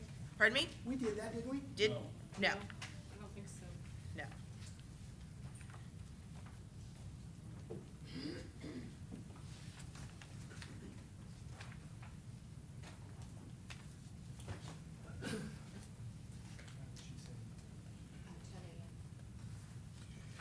Your Honor, Mr. Murphy's fourth motion in limine relates to opinion identification testimony. Again, we've been having a lot of discussion, a lot of argument with these types of areas of evidence.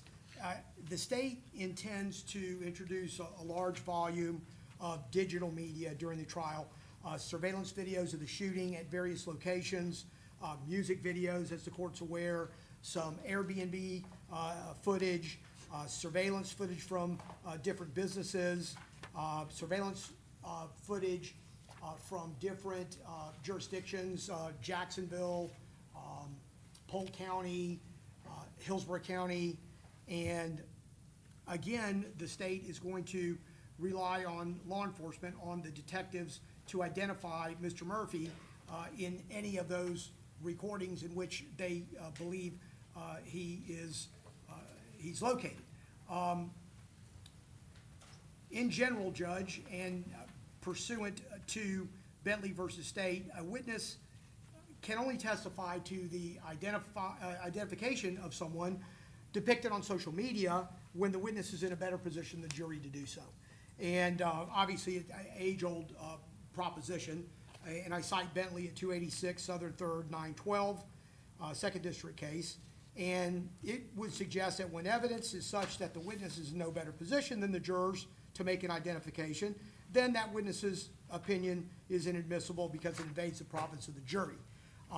Moreover, in particular in this case, is that law enforcement officers are not permitted to offer an opinion identifying a defendant in digital media unless that witness, that officer was an eyewitness, had a special familiarity with the defendant, or is otherwise qualified as an expert in identification.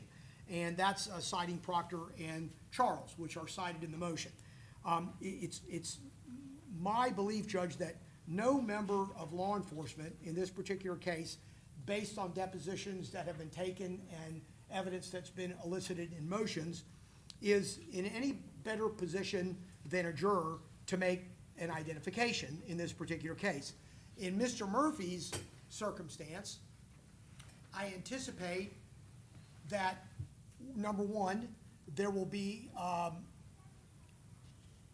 rap videos that the state has still shots of where they will attempt to identify Mr. Murphy in them. And my position would be the jury can look at Mr. Murphy and look at the still shot and determine whether or not that is Mr. Murphy or not. Certainly, law enforcement, all of them, have had a relatively minimal amount of time, over even the time that they've been in the gang units, based on testimony, to have interaction with Mr. Murphy and to see Mr. Murphy on multiple occasions. And so, with that in mind, as it relates to that particular identification, I believe the only other thing that, other than people testifying, I've seen Mr. Murphy, but I can't tell you where, and I can't tell you when, and I can't tell you with who, would be that there is Jacksonville footage where it is alleged that Mr. Murphy is getting out of a vehicle, an Uber vehicle, and there is surveillance video from that house that would be admitted for the purposes of identifying Mr. Murphy. In that same circumstance, and that, based on that same premise and the law surrounding it, my suggestion to the court is that a police officer can't say, look, there's Mr. Gathright, he's getting out of that car, there's Mr. Murphy, he's getting out of that side, there's Miss Andrews. Court, I believe it was probably introduced in the Andrews case. There's Miss Andrews, she's getting out of that car. I believe that the jury can make that determination. It's their province, and no law enforcement detective is in any better situation to provide and authenticate that evidence. So with that in mind, Judge, I'm asking that you prohibit identifications from detectives as it relates to Mr. Murphy and any digital media that is alleged that he is in. Okay, very good. So, who's arguing this motion for the state? Judge, I am. Well, don't, and do you concede that Bentley versus State at 286 7th 3rd 912, which is a second DCA opinion from 2019, that's basically what the law says, right? That in Judge, general, a witness may testify as to the identification of persons depicted in photographs or on video when the witness is in a better position than the jurors to make that identification. Judge, I do agree with that. Judge, generally, I also am going to provide the court with some case law as well, and that's Johnson v. Florida, as well as Kopp v. Florida. And in Johnson v. Florida, there was an officer who was allowed to identify a video and still photographs extracted from a video because they were in a better position than the jury. In particular, it was not from prior, but for instance, if the officer is aware of the defendant's appearance, that how they look at the time of the offense, and if it has changed. So for instance, Mr. Chance, the defendant over there, his hairstyle is much different and shorter than it was at the time when this offense was committed, where he is being viewed on a Ring camera. And so if you look at Johnson v. Florida, it's a 4th District court case where in this particular case, an officer is in a better position to be able to identify the defendant based on that scenario. scenario, how they looked at the time of, and it is not prejudicial because it was limited to that officer's familiarity with the defendant at the time of the crime. So it doesn't go to any sort of prejudicial nature of any sort of prior contact that they had with the defendant. And again, I also provided the court with Cop v. Florida, and this is where a security guard who never identified himself as a security guard, who had a bunch of numerous contacts with the defendant in that case, and he had watched the video several times and was very familiar, but in that case, it was a grainy video, and he was able to testify and identify, but not say that he was a law enforcement officer. So Judge, the two cases I've presented to you, and in this case, when we're talking about the video of the scene, there are 3 individuals that are masked and armed. I do not and will not be presenting any sort of evidence from any of the officers in this case as to who those individuals are. However, the main case detective in this case, Detective Ramos, when he is questioned as to or cross-examined by defense if any door is open as to how many people are involved in this crime and if certain builds and stuff of that nature go to how he put this case together. Certainly that isn't a statement of identification, but that goes towards his investigation and him looking at builds and stuff of that nature to circumstantially be able to put forth that case. But as it goes to the ring videos, and again, defense attorney, Mr. Rashad Murphy, he is not captured on that ring video. Some of the other defendants are, and some of their appearances have changed. I believe that Johnson v. Florida, as well as Cop v. Florida, give us the right to be able to have law enforcement. For instance, Mr. Isaiah Chance, the case detective, met with him on 3 occasions. One of those meetings that he met with him was for several hours. And because his appearance has changed, and if his appearance is changed from when the crime occurred, that would be appropriate for us to do. Okay.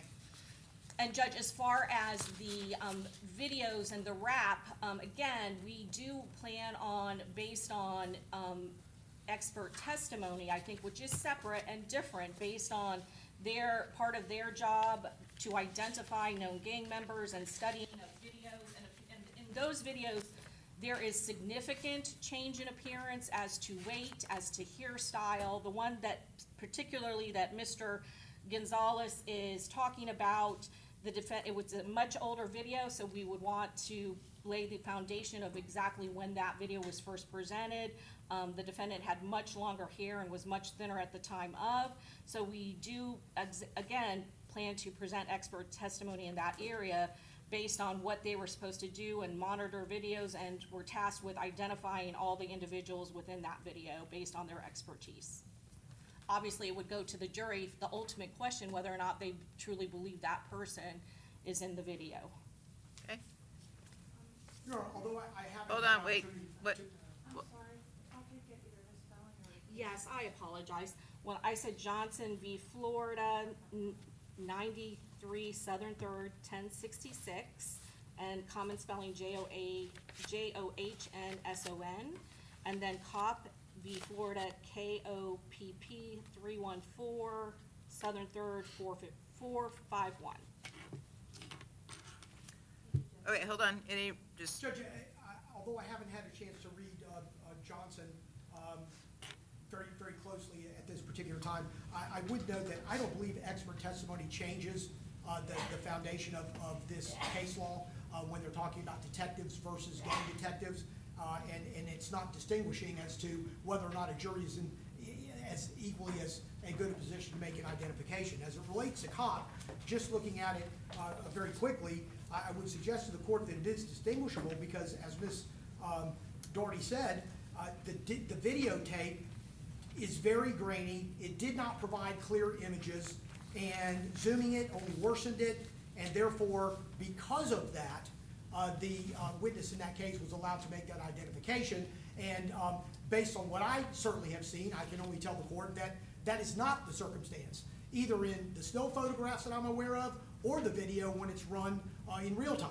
So to the extent that I believe Kopp is distinguishable, I believe the court still should rule in the same manner. Okay. Mr. Sonardi, any further Nick argument? Sonardi on behalf of Davion Murphy, Judge. Yeah, we have filed a similar motion, preclude, obviously, any of the state's witnesses, be it experts or anyone else, from in any way narrating the videos. That is, includes surveillance videos and any of the rap videos. We would indicate that that is the province of the jury to determine what, if anything, those videos depict or identify. And again, we dovetailing on the motions of Mr. Rashad Murphy. Okay.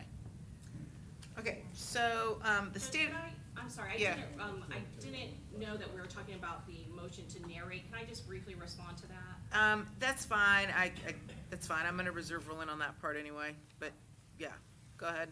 Judge, with regards to we're not, obviously not gonna put up any of the witnesses to narrate. However, the surveillance videos, I do have the right to question on direct examination, any sort of areas that are important, the detective can assist in explaining that, like where the cameras are set up. Sure. And, any sort of questions that go towards his investigation. As far as the rap videos, we're not gonna narrate the rap videos either, but again, questions are gonna be put towards the gang expert as to some of the significance of what is happening in that video and how it is pertinent and relevant to this case. Okay, Judge, and one other thing, since I read Johnson, and I apologize, one of the main reasons the court allowed the identification in that video is that the defendant, after the commission of the crime, had bleached his skin. And certainly that turned out to be a very significant change in his appearance that would have given rise to the fact that the detective had spent hours and hours and hours with him prior to the commission, post-commission of crime, that he could make that distinguishing identification. okay. Okay, so as to defendant Rashad Murphy's fourth motion in limine regarding opinion, identification, testimony, it is granted, as that is the controlling law pursuant to Bentley v. State, unless there is an exception, and specifically as noted, exceptions would be if the quality of the video is poor, or if in some respect the defendant had changed their appearance after the offense was committed. Those would be the types of exceptions, so the state just needs to be prepared to articulate what would be the exception to Bentley that would allow the law enforcement officer to identify anyone in the video. Yes, Your Honor. Okay, and then with regards to defendant Davion Murphy's motion in limine to exclude law enforcement from interpreting or narrating video surveillance, as far as identity, it's granted, which would be subparagraph A. That's granted, again, unless there's an exception, and if the state's gonna seek to have the witness, the law enforcement witness, issue an opinion as to identity, you just need to be prepared in advance to tell me what the exception is. As to the narration, subparagraphs B and C, I'm gonna reserve ruling on those. I just need to hear the evidence as it comes in, and you just need to make a contemporaneous objection. And Judge, that would relate to all defendants? Correct, that applies to all defendants, okay? All right. Thank you. Oh, do me a favor,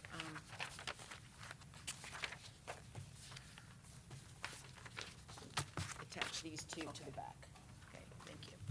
Okay, all right, let's see here. I have defendant Rashad Murphy's fifth motion in limine regarding irrelevant evidence. And okay, go ahead. Judge, understanding the court has made some rulings already this morning, whether they be reservations of rulings or rulings, again, there's some dovetail in this motion. It's several different categories of motions, and without being overbearing, I just want to make sure that, A, the ones that have been reserved on or ruled on, the court will identify it for me one more time, and of course, those that need to be ruled on, you do so. The first category, Judge, is NIBIN evidence. There are TPD analyst Sarah Price conducted NIBIN analysis of 9mm casings found at the homicide scene. She reported that I those, can, speed Okay. this up a little bit, because Okay. I'm agreeing to the NIBINs, as previously stated, and I think all A through E are ones that I've already stated that we are not gonna go through, Okay. because that's not the attempted murder of Charles Jones. got it. All right, let me just take a look. When you say A through E, are you referring to what? His one, so on page 1 of his motion, he lists, I think this is what he's talking about. Okay, yeah, If there's A through E. okay, and you're agreeing those are not coming Yes, in? Your Honor. Okay, so it's granted as to paragraph 1, items A through E on defendant's fifth motion in limine. Okay? Judge, next items, and before I go off the rails, casings seized from Gathright's vehicle. I believe we've discussed those already earlier this morning, did we not? We did, except one of the casings goes to the attempted murder of Charles Jones, so I'm not agreeing to that one. And which Judge- one is that one? Is that A or B? Judge, I'm trying to look at, I think B is the one you're referring to. yes. It is. It is, it's B. So you agree to A and C, correct? Yes. Okay, so it's granted under paragraph 5, A and C of defendant's Rashad Murphy's fifth motion in limine. Those are granted pursuant to stipulation of the state. And then is there any further argument as to item B? Only, Judge, that it has been the fodder of argument in other motions as it relates to, A, inextricably intertwined evidence, which the court has ruled upon, but also as it would relate to the court's inquiry, which we'll probably get to at the end, as to evidence that is admissible potentially to a defendant or one defendant and not admissible to another. And my argument later will be that the casings found and the identification to the Charles Jones attempt on October 7 would not be admissible as it relates to Mr. Murphy. Okay, And I assume we're gonna talk about that later. okay. All right, well, as to that specific item of evidence, the motion in limine will be denied. Okay. Third, Judge, would be firearm-related evidence. The first would be Mr. Gathright's vehicle search. I believe the state indicated that, and please correct me, I'm wrong, that those items found in Mr. Gathright's vehicle you're not gonna seek to admit those? We are. Okay. Judge, as the court can see in paragraph 10, on June 26th, as a result of Mr. Gathright's vehicle, this is another circumstance where we would ultimately later be arguing pursuant to the court's request that these items that are found in Mr. Gathright's vehicle, all of which do not have any direct correlation to the instant murder, first and foremost, and secondly, certainly don't have any relationship or relevance as it relates to Mr. Murphy, should not be admitted. And again, would dovetail into one of the reasons for severance, that this evidence is not relevant to Mr. Murphy. It occurs on June 26th. Obviously, one of the tenets is what happens outside of the conspiratorial temporal time frame, and dovetails into the question that the court asked about co-conspirator statements versus evidence that is found, let's say, in the possession of a co-conspirator. And that's dealt with in my supplemental filing that the court, I'm sure, has read already, but I'll take a short amount of time when it's appropriate to argue that. So that is the next category of evidence that I believe should not be admitted and is irrelevant. Okay, state what's your response. Are you seeking to admit all of these items, 10A through R? Judge, yes, we are. And they're not connected to the charged offense in any respect. Yes, they are, Judge. Okay, well, okay, Mr. Gonzalez, are you done? I am. Okay, so, Ms. Doherty, why is this relevant? Judge, first of all, he is a principal, and if you look at the box of the new Straight Talk prepaid phone that is in Gaathright's vehicle, as well as the prepaid car. And there was a receipt saying that he purchased it on June 6th. We also have evidence showing that he also changed his iCloud account and opened a new iCloud account on that day. Also, within the same vehicle is a piece of paper with several phone numbers. So immediately 2 days after this crime, Mr. Gathright gets a new phone. His phone that was utilized in the crime, where he's communicating with the second vehicle, is never located. We can show that he purchased it 2 days afterwards. The note that is found with all the phone numbers so that he could program his new phone include the defendant, Rashad Murphy's phone number. The shared phone number that he has with Charmaine Steiger is specifically written out, and it doesn't say Rashad Murphy as the person belonging to that number. It says GH. Again, his nickname is Ghost, so there's a direct link to the co-defendant. Another number on there is G. The nickname for Isaiah Chance is Gutta-Zay or Gutta-Man. That number matches his number specifically. So these are physical items of evidence, and he is a principal. All of the defendants are principals, and so these relevant items of evidence that pertain to the guilt of one defendant certainly is admissible if we prove the other defendants, all of the co-defendants, are principals to the crime, and we certainly will prove that they are all principals to the first-degree murder, as well as some of them are principals to the attempted murder of the 3 other individuals.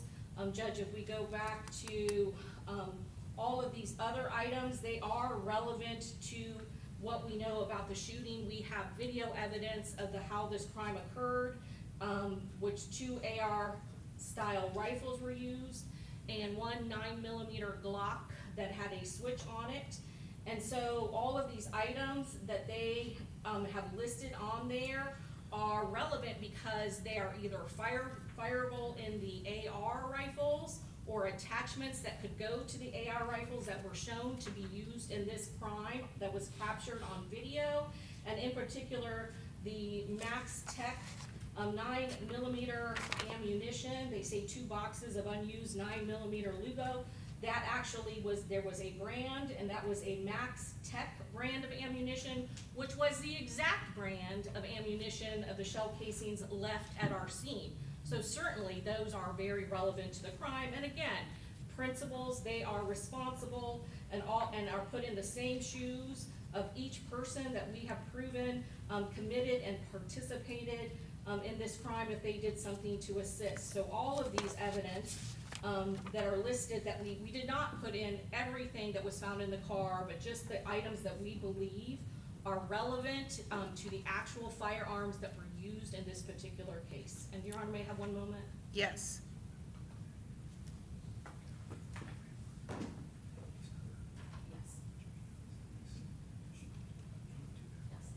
And Judge, just again, the other connection to this particular, all of these items being relevant to this case, again, it's 2 days after our crime was committed. We know, and we have evidence, that Mr. Gathright was in the suspect vehicle, the Chevy Impala, which he drove and left purposely at his grandmother's house in Polk County. And he was seen by his grandmother moving several items from the Impala into this vehicle, and that is why that vehicle was targeted. So obviously, again, another connection to this crime. We have items of evidence that are significant and relevant to how this homicide and attempted homicide occurred here in Tampa.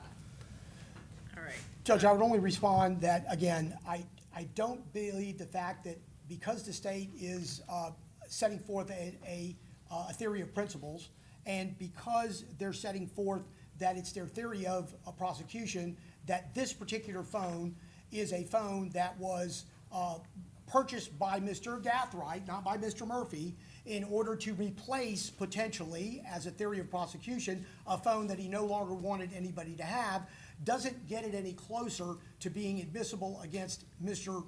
Murphy, nor do I believe, and again, reserving argument for the court's question as to evidence as opposed to statements as it relates to co-conspirators, the fact that none of these items have a direct relationship to the crime at hand, certainly is extremely prejudicial, and not the kind of prejudicial evidence I would suggest to the court that happens just in cases in general.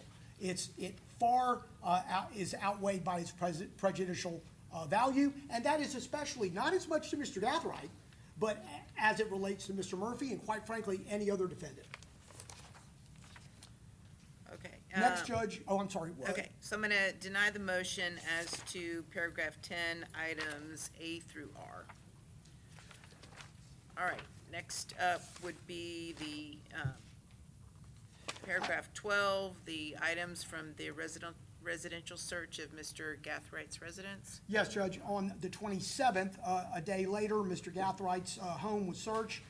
There are 2 AR rifles equipped with black mesh brass catchers and 2 spent 9mm.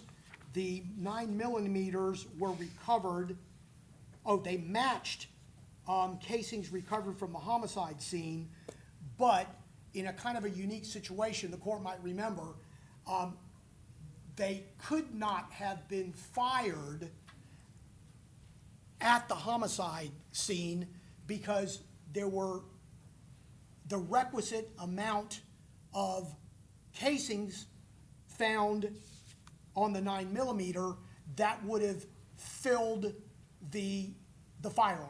I'm not a firearm expert or even eloquent as it relates to firearms, but the point being is that Detective Ramos subsequently testified, look, we now know that what was found in Mr. Gathright's home could not have been fired that night, but certainly that doesn't preclude the fact that there is a match between those casings and this casing. So maybe it was fired from the same firearm at another time. So my argument essentially is the same as it relates to the admissibility of this evidence and its relevance and relationship to Mr. Murphy, and albeit something that may be considered relevant or admissible as to Mr. Gathright, not so as it relates to Mr. Murphy. Number one, again, far outside the conspiratorial time frame, and secondly, doesn't have any direct relationship to Mr. Murphy. Okay. All right, State, why are you seeking to admit these from Mr. Gathright's home? Items A and B. Judge, I'll speak, if I could, Your Honor. May I have a podium, counsel? Sure. I'll speak to the relevance of the firearm evidence, and maybe Ms. Doherty can speak to the relevance to Mr. Murphy specifically. So, the 2 shell casings are 9mm shell casings.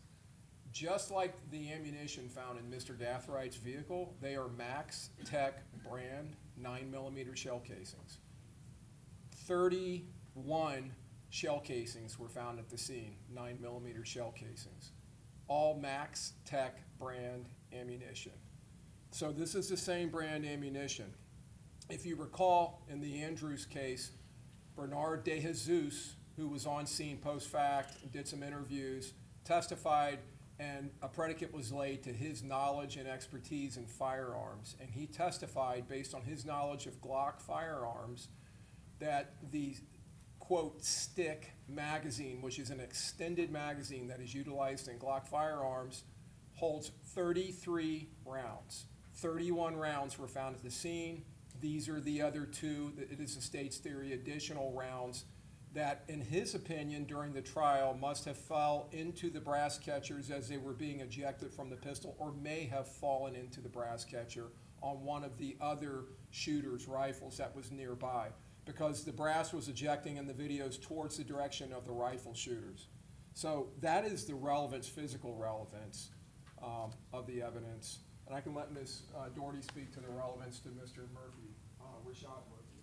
And Judge, again, he is a principal to the crime, and all of the physical evidence that are related to the crime would be admissible in his trial as well, even though it's found in another co-defendant's house.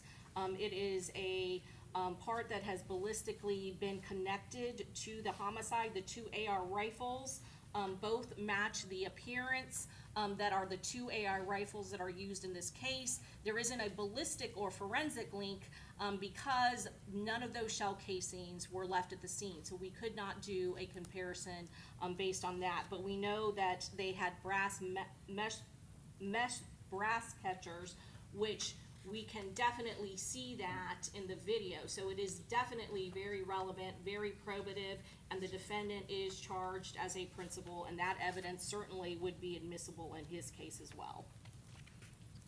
Okay. All right. Anything Judge, further? Before I go on, just two particular statements with regard to that. Number one, the brand is there's nothing unique about this brand of ammunition. It is a common brand of ammunition that it's sold regularly in virtually every gun shop in America, and has no direct relationship to this homicide other than the fact that the brands are similar. Secondly, the appearance alone of those AKs should not be the basis for admission simply without any type of forensic connection whatsoever. It certainly, its prejudicial value outweighs its probative effect.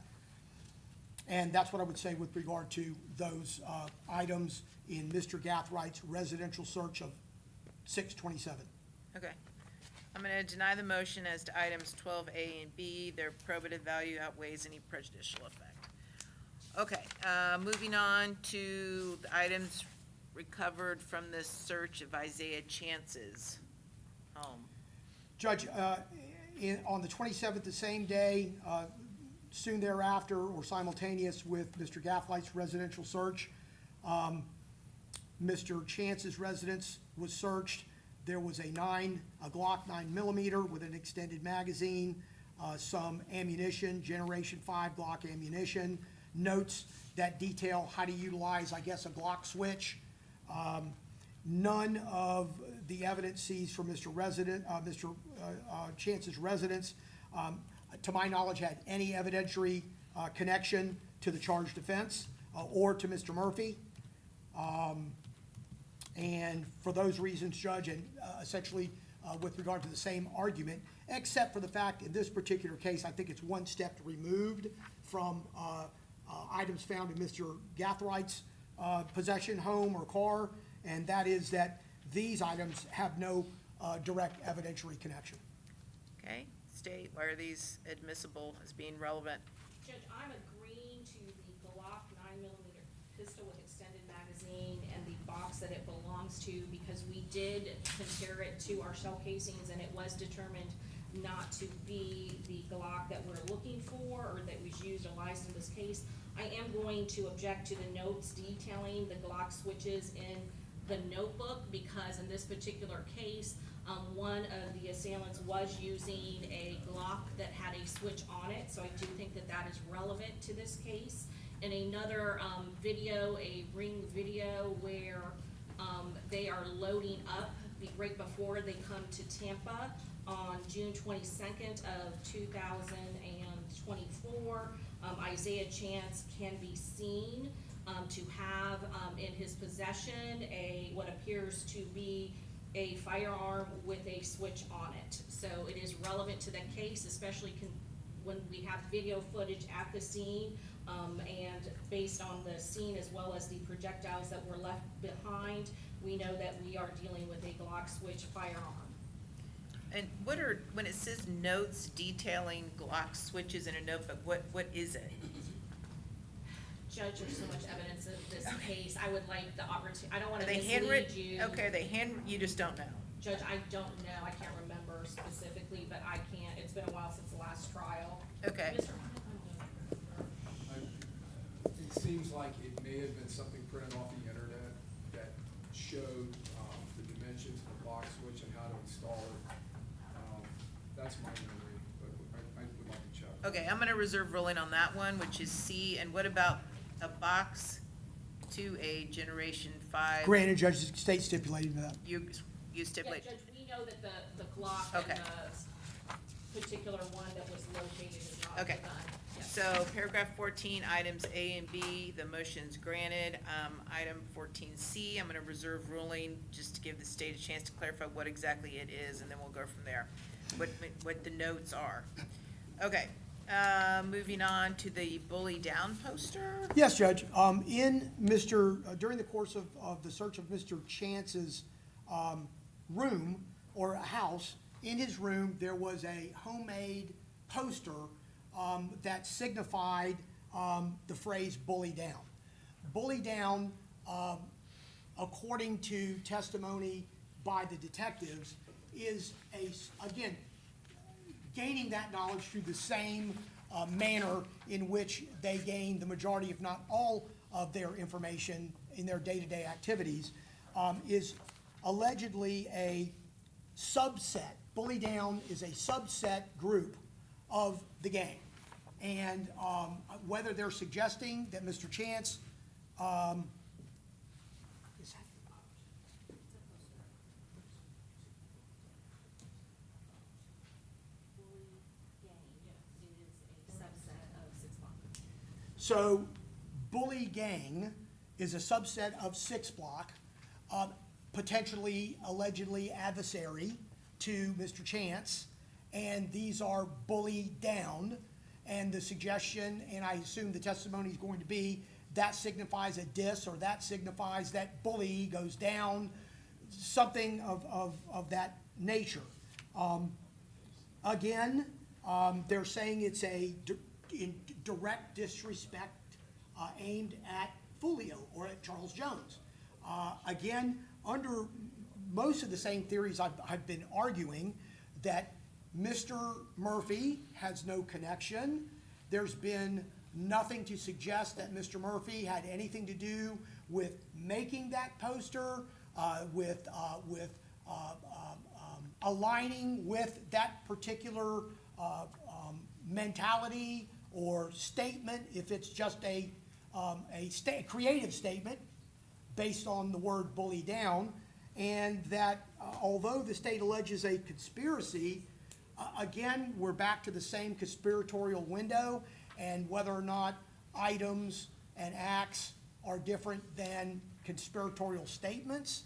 And so all of those circumstances combined would suggest, and of course I don't need to tell the court as I go along through all these things, the admission of those things are part and parcel of the reason that I believe that severances should be granted. But I don't believe that they are relevant and admissible as to Mr. Murphy.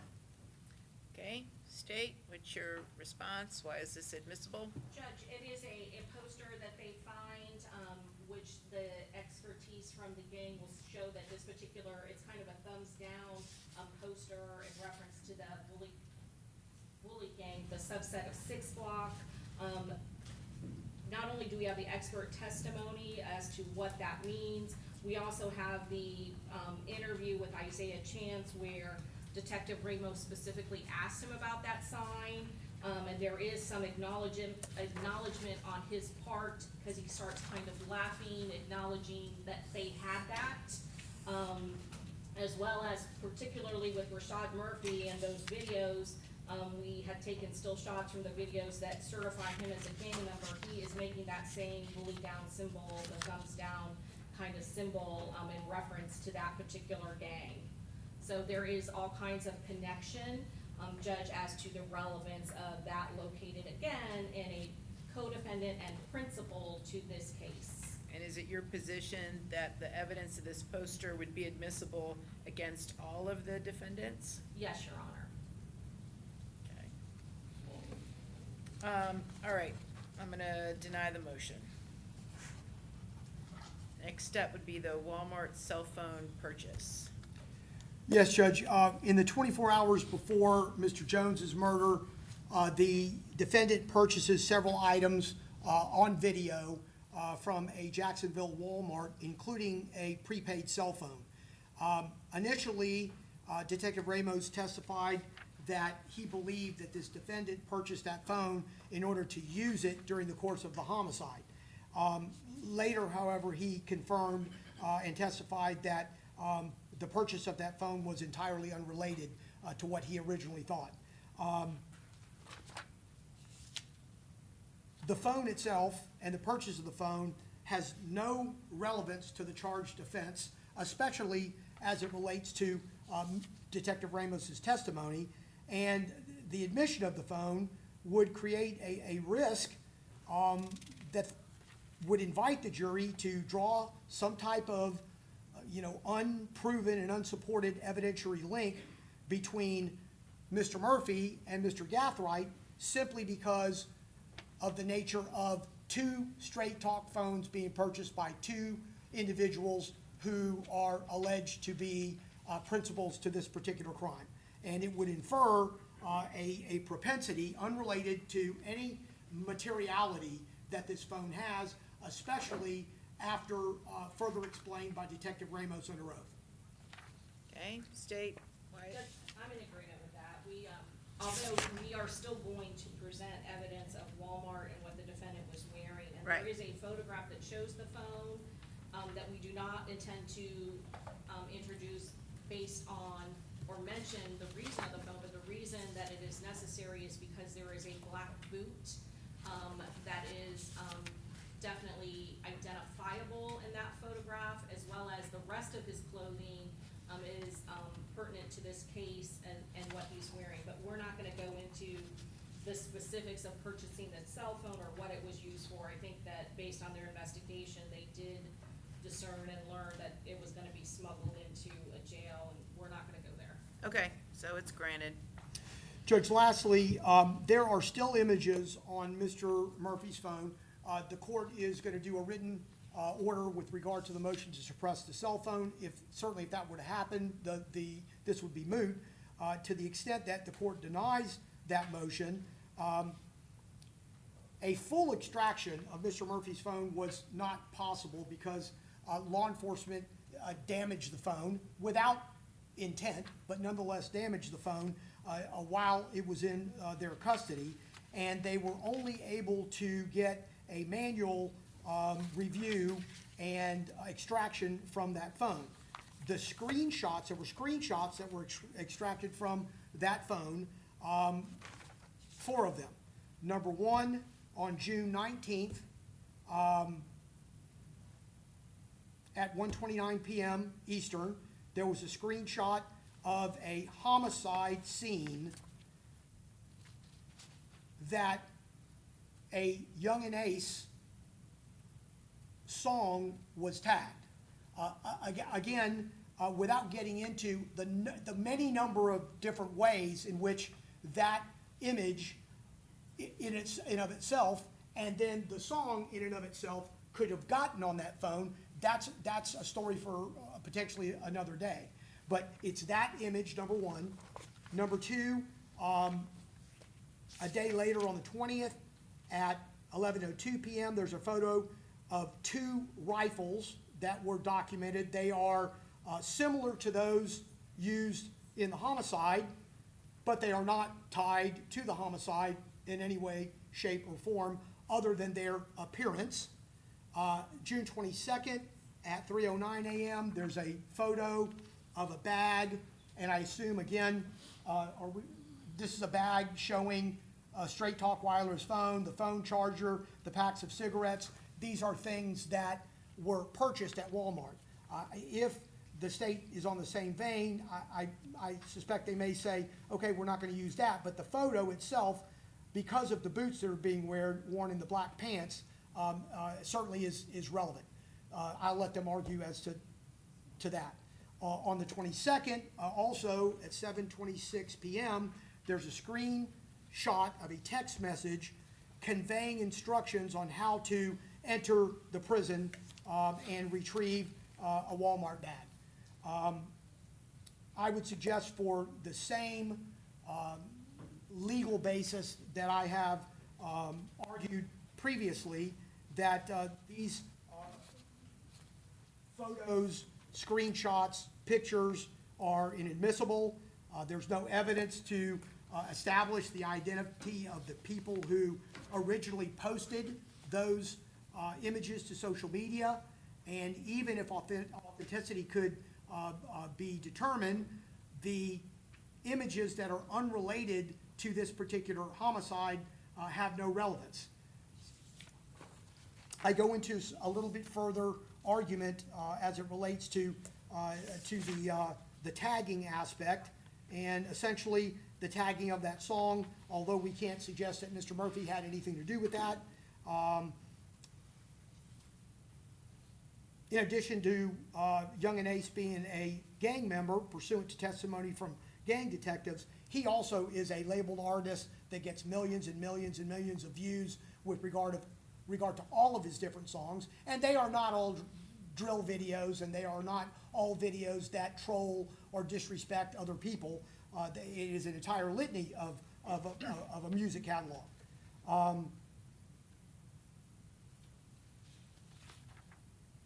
Again, Judge, the state cannot link those firearms to Mr. Murphy in any respect, other than the fact that that picture was sent to him and was on his phone.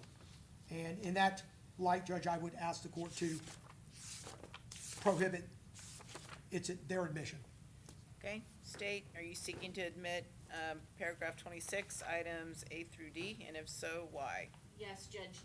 26A, the screenshot, it was posted, this is a shared phone to Rashad Murphy and Charmaine Steiger. This is a phone that Ms. Steiger originally said shared, and they equally used, and was found in the defendant's possession. Later, she has recanted and said that it was her phone solely. So obviously, proving attribution is also going to be the state's burden as to who actually uses this phone. We would be willing, there is a Jacksonville homicide scene that is part of it. We would be willing to redact that out. What we are interested in here and what is relevant to this particular case is that on that day he is tagging Young and Ace's song. And that was captured in a screenshot. And obviously Young and Ace is the member of ATK. He's one of the founding members, and predominantly in some of these videos that are directly relevant to this case, including videos that were posted after the victim was dead, detailing his death, that were posted a few days after the homicide.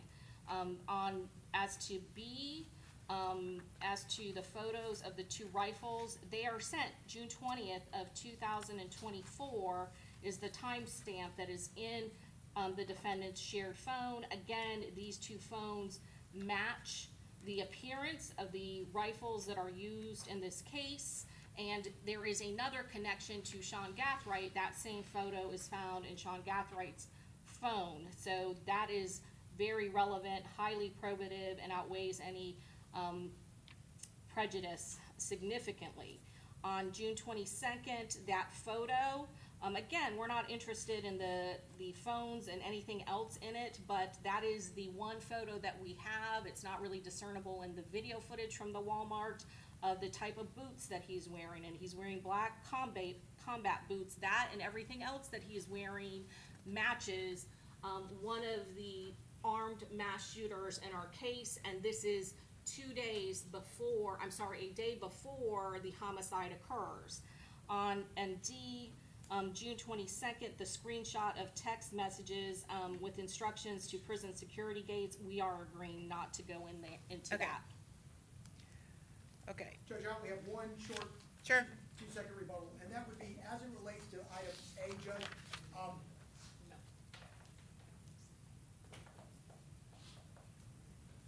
What was the Young and Aces song that was tagged? I do not recall, I don't believe it's one of the ones that the It's not, state's gonna be Judge. entering. That would be number one, it is not one of those songs. And second of all, Judge, they said the defendant tagged this song. They don't know that, and I could be wrong. My understanding is anyone could have done that. That's the way it came. And to suggest that there's a link because Mr. Murphy tagged that song, I don't think that's exactly the circumstance. Anyone could have tagged that song. It's on the phone, but I don't believe there's any evidence that would suggest it's Mr. Murphy that did so.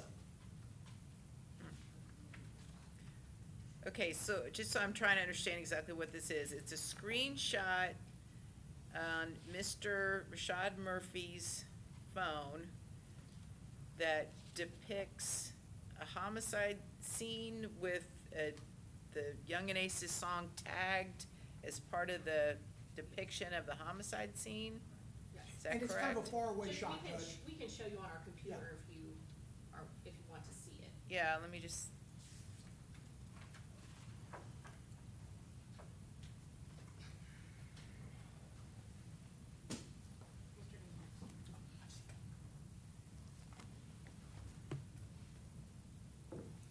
And remind me, what is this relevant to, state, in your opinion? Judge, it's relevant because Youngin Ace, who is a member of ATK, this again is going to be corroboration of the gang expert's testimony that 1200 and ATK are allied, and they're allied against 6 Block. And again, this is on Rashad Murphy, a documented member of 1200, and it is relevant because he has on his phone a screenshot, and just like Mr. Gonzalez says, it's going to be at issue attribution, who this phone is being utilized for. We have it with Mr. Rashad Murphy when he's at the Walmart. We have it in the vehicle, the suspect vehicle, when he is arrested.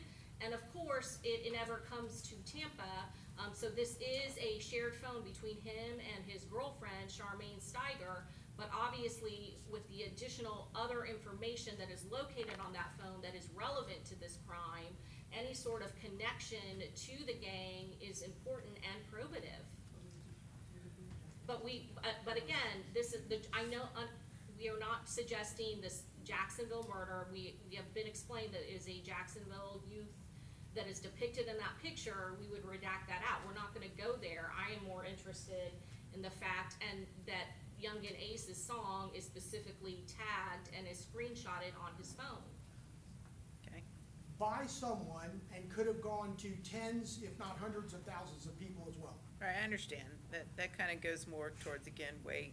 So, I will, on 26A, state stipulates it's not gonna introduce the photo of the Jacksonville homicide, so it's granted as to that and denied as to the remainder of 26A. 26B is denied, 26C is denied, 26D is granted. Okay, I think that's it from that motion, correct, Mr.? Judge, 26C granted in part. Well, it's a the photograph itself does have relevance, because it does show the person in the photo with the, according to the state's theory, the similar black combat boots and black pants. So for that purpose, it is more probative than prejudicial, so I denied it. Denied the motion and limine to keep it out. So I think that's it for that motion, correct? Yes, Judge, it is. Okay. Okay, Davion Murphy, defendant's motion in limine. Correct, Judge, we've obviously, Nick Sonardi again for Davion Murphy. We've argued the certification of Mr. Davion Murphy as an associate of gang 1200, so we're not gonna reiterate that. That's already before the court. We're arguing paragraph number 2, and that is that the state may intend to introduce the fact that there was a gap of about 6 months from the time that the warrants were issued for Mr. Davion Murphy's arrest until the time that he was in fact taken into custody as consciousness of guilt. I submit all that they have, basically, as I understand it, is the time frame itself, and not that I'm aware of. In fact, as we speak, I'm still not absolutely certain how it was that Mr. Davion Murphy was even identified to be arrested. That I don't have that information. But we would allege that there is no consciousness of guilt simply because of the time frame from the issuance of the warrant for his arrest and the time that he was actually arrested. Okay, Just, I'm sorry, what motion are we on, because I'm it's kind Davion Murphy, it's titled Defendant's Motion in Limine. And in that motion, Mr. Sonardi is asking, 1, that the defendant's prior certification of being a gang member of the 1200 gang be excluded. 2, the approximate 6-month lapse in time of the defendant's arrest following the issuance of defendant's arrest warrant. And 3, photos of the deceased victims. What are you referring to when you say the photos of the deceased victims? I'm sorry. When you say photos of the deceased victims, Right, the autopsy photo, oh, I'm sorry, it should be victim. I yes, apologize. confused me a bit. We, I'm gonna ask the court to reserve on that, and we wait to see which photos exactly the Okay. state intends to introduce, and we can address it at that time. okay.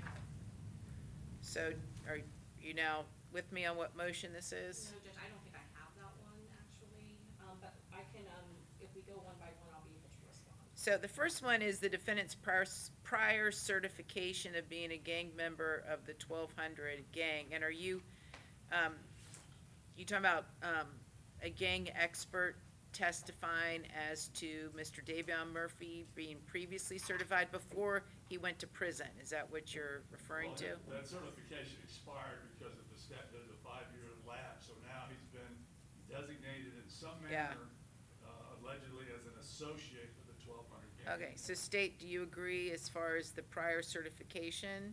Judge, Sure. No, Your Honor, I think that Mr. Sonardi's argument is regarding the earlier certification from Jacksonville Right. and Mr. Murphy's affiliation there. He still meets the statutory criteria, so it changes nothing about the state's argument because he went to prison and then in prison still met the criteria just under the Cutthroat Gang instead of a 1200 designation. So he still met the criteria. If the argument is that Jacksonville would be permitted or not to testify that he was in fact documented in Jacksonville before he went to prison, then the state has no objection. That's accurate. That's what I'm hearing, is that you're talking about the previous certification Correct. before he went to prison. Correct. And my understanding is under 874 that previous certification expires after Right. 5 years. And that he would have to be recertified, which he was not. He was designated as an associate. Right, which is what the state's seeking to prove, that he's an associate, not a member, correct? That Mr. Davion Murphy Yeah. is a gang member. I thought you told me associate. That we, Judge, I believe he is. He meets all of the criteria for gang member before and after. I thought I read, I read somewhere that, Isaiah Chance, member of ATK, Rashad Murphy, member of 1200, Davion Murphy, associate of 1200. Member of 1200, the only associate label that has been lodged against any defendant is for Sean Gathright because of the criteria of association. Davion Murphy, both before and after his release from prison, met more than one criteria.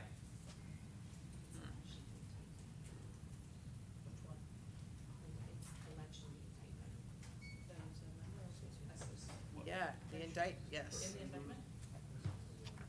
well, I'm not clear exactly as to what it is, the criteria that the state is relying on to certify Mr. Davion Murphy as a gang member of 1200.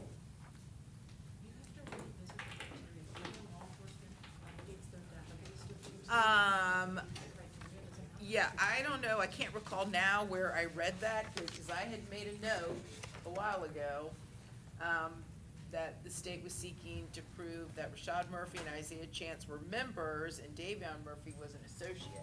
Correct. So since there appears to be some confusion, I would suggest a, Judge, I can speak to that. Okay. Early on, when we went to the grand jury, he was qualifying as an associate based on the prior certification and the fact that after he went to prison, Mr. Sonardi is correct that they were purging their, records. However, based on the fact that he still had that tattoos, he still met the criteria of associate.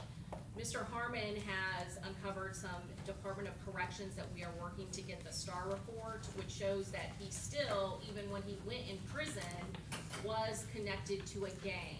It was a prison gang, and so factually, we believe that we would be able to present enough evidence to the jury to show that the defendant was a gang member and met the criteria when the offense occurred.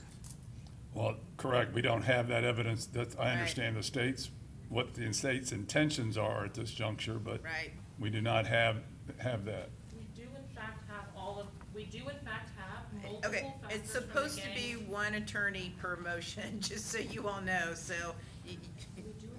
So for the state, I need one person to argue this motion. Judge, we apologize. Okay, it's fine. So, this needs to be sussed out a little bit more, it sounds like, because I was under the impression the state was gonna attempt to establish he was an associate, but it sounds, like Mr. Sonardi, now they're gonna attempt to establish he was in fact a member. So regardless, it would be at the time of the offense, and his prior certification would have lapsed, expired, right? Judge, the prior certification was based, or should be based, if there is nothing within the 5 years, Judge. That is not accurate. Okay, so tell you because- what, okay, I'm gonna reserve ruling, Mr. Sonardi, we just need to see how this, How we can sort it out, Judge. yeah, how we can sort this out, and state, if you've got additional evidence, you need to get it turned over ASAP. And Judge, the majority of the evidence has already been provided. There is just an additional STAR report that we're waiting on. Okay, and then with regard, are you gonna argue consciousness of guilt for the lapse, the 6-month lapse between when the offense occurred until Mr.? Yes, Your Honor. Okay, based upon what? Judge, there was a high-profile, media, press release that was done both by the Tampa Police Department as well as the Jacksonville Sheriff's Office when the first when the arrest warrants went out for all of the defendants. There was a press conference that was done, and 3 of the defendants immediately were arrested, and there was various attempts by Jacksonville Sheriff's Office to locate Davion Murphy, in Jacksonville, and he was able to evade law enforcement for several months, for So- 6. So you've got witnesses who are gonna testify what they did in an attempt to locate Mr. Murphy and take him Yes, into Your Honor. custody? As well as the video footage, of the defendant, the day that he was taken into custody, there are several statements that he himself makes when he's waiting for law enforcement to come into the room, where he is talking about, how the best place for a person to hide is in plain sight. So there are statements that are made by himself on, that video that shows a nexus that he was purposely hiding from law enforcement in this case. Okay. All right, as to item 2, I'm gonna deny the motion. That sounds like a weight versus admissibility. So reserve ruling on paragraphs 1 and 3, and then deny as to paragraph 2. I think Thank you. that's it for that motion, right? Yes. Okay, very good, thank you. All right, Isaiah Chance, motion in limine. I think we may have covered a fair amount of this We have, Your already. Honor. Justin Petridis, on behalf of Mr. Chance. For number 1, Judge, prior crimes, I'm really talking about 3 things. The October 7th attempted murder of Charles Jones, but I don't think the state's going to, I think they've stated they're not intending to. They're not gonna, no witness is gonna take the stand. If it's an unsolved homicide, no witness, including law enforcement, is gonna take the stand and say, well, I think it was. Sure. No one's gonna opine. And that goes to my other issue was during some detective, As far as who the perpetrator was. Correct. Right, okay, right, so some that's, detectives mentioned that they believe Mr. Chance is involved in other unsolved homicides, but Right. it's the same issue. yeah, so that's granted. And then he was arrested for resisting without violence during this case. And I'm asking for that not to come up in this case, Okay, he He was wasn't in charged, Jacksonville. he was not charged with that, right? not in this indictment. Okay, okay, granted. And I think number 2, you've previously ruled on, that's the, Yes. So, same ruling. Paragraph 3. Well, I've already, I guess, in the context of Mr. Murphy's motion, I've already ruled, so that would be denied. Okay. And paragraph 4. Again, at this point in time, I'm reserving ruling on the introduction of the rap videos until I know what the universe of proffered evidence is. So I'll reserve ruling as to paragraph 4. I think you've ruled on. So then we've got the issue of Davion Murphy's alleged statement after the death of Charles Jones. That kind of goes into our severance issue, so I'm going to reserve ruling on that one. Whether that would in fact be admissible against any of the other co-defendants if they were tried separately. Item number 6 has to do with the items found in Sean Gathright's car. That will be denied. 7 would be the search of Sean Gathright's home. That will be denied. Paragraph 8 would be the items found in Mr. Chance's residence. I think the state agreed to some, Yes, Your Honor. correct? So it would be as previously ruled. And then I think you wanted to see the picture of the Glock switch. And Yeah, the notes. Yes. Yeah, I need to see that. So I can't even remember now. I think I granted some, reserve ruling on some. The clerk has my notes, so I can't remember. So as I previously ruled in the motion for, that Mr. Gonzalez argued on behalf of Rashad Murphy. Okay, and then we've got, the Glock 9mm and the firearm. I think the state agreed to that one, right? With regards to Mr. Chance? Yes. Okay, so that one's, paragraph 9 is granted. Paragraph 10, the bully down poster, that's denied. 11, Is it the an error? notes, that's the one I've reserved ruling on. That's an error, Judge, I put that twice. That's fine. Okay. 12, So this goes to the history, this is, okay, that one is denied. 13 has to do with the social media post on November 19, 2023. goes to, allowing an expert to interpret a social media post. Okay, and I'm assuming, State, you're gonna seek to introduce this? Yes, Your Honor. Okay, so that one's denied. 14, the Cash App transaction. This is both the transaction and describing what an expert believes the basis behind the transaction is. It's simply a transaction of, Jacory Rivers paying.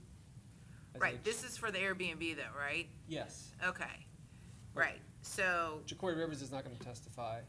right. But I mean, the fact that the transaction occurred is admissible, you're just saying no one can opine what the reason was, Correct, Your Honor. right? State, you agree? Judge, I agree, but it's certainly up to, closing arguments Sure, as that's to the different. amount. Yes, We're just Judge. talking about the evidence. So the Yes. evidence, so 14 is granted as far as the evidence itself is admissible.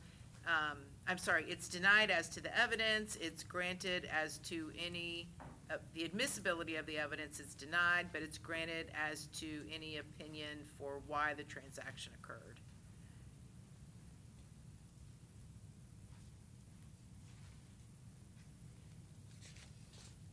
So denied in part, granted in part.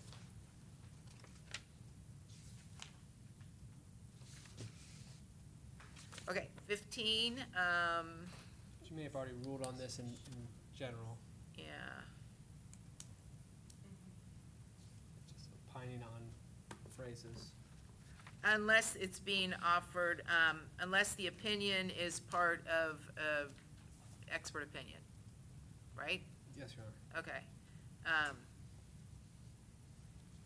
So I guess it's technically denied, but it only comes in through potentially expert opinion, Yes, Your Honor. okay?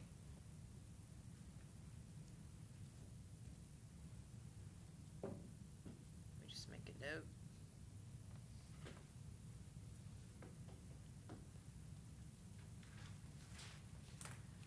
All right, 16. I don't think the state's intending to introduce these, but I don't want to speak for them.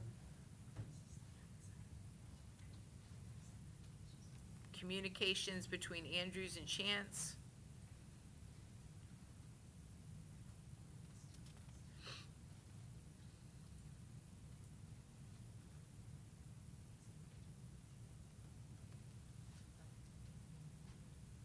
Judge, we'd agree to 16. Okay, granted. And I think 17, same, no one's Same. gonna opine as to Mr. Chance's purported involvement in the October 7, 2023 shooting of Charles Jones. 18, It's about from a conversation in spaces. okay. State, what's your response to this one? Are you saying these are, what are these?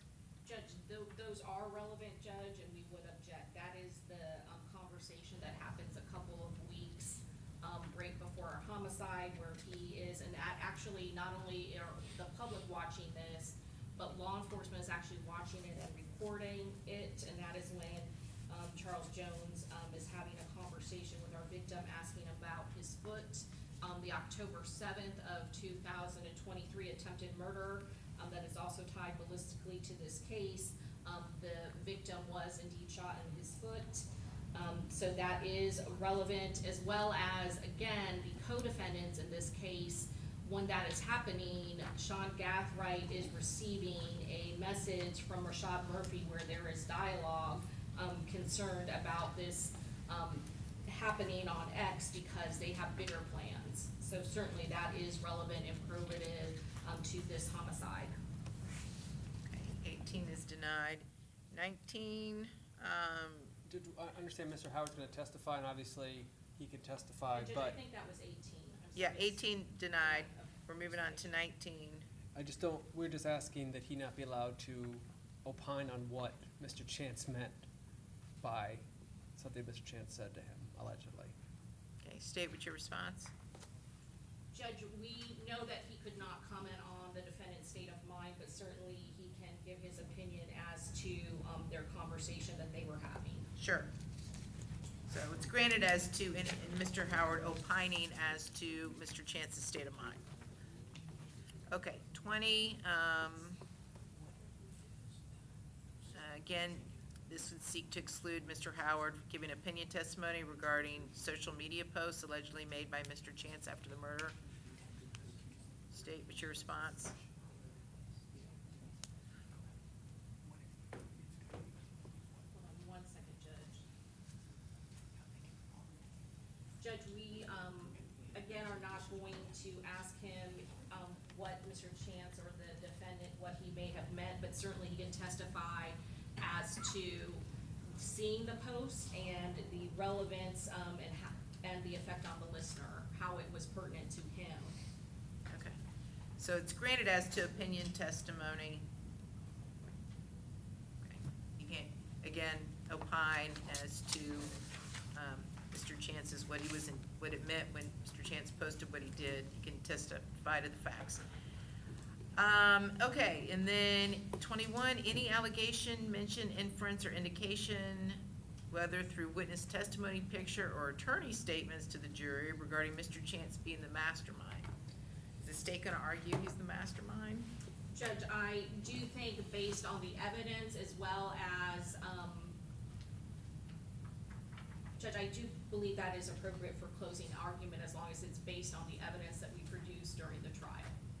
As far as eliciting that from a detective Sure. or anything of that nature, No. we certainly would not be doing Okay, that. because the reason I ask is it did, in the motion, it specifically said attorney statements. So to me, this seems that you would want to prevent the state from even arguing that. Yes, Judge, but I would agree that, I'm more interested in not having the detectives or Okay. witnesses. All right, it's granted as to any witnesses, and it's denied as to the state's closing, assuming they've got evidence to back up their argument. Yes, Your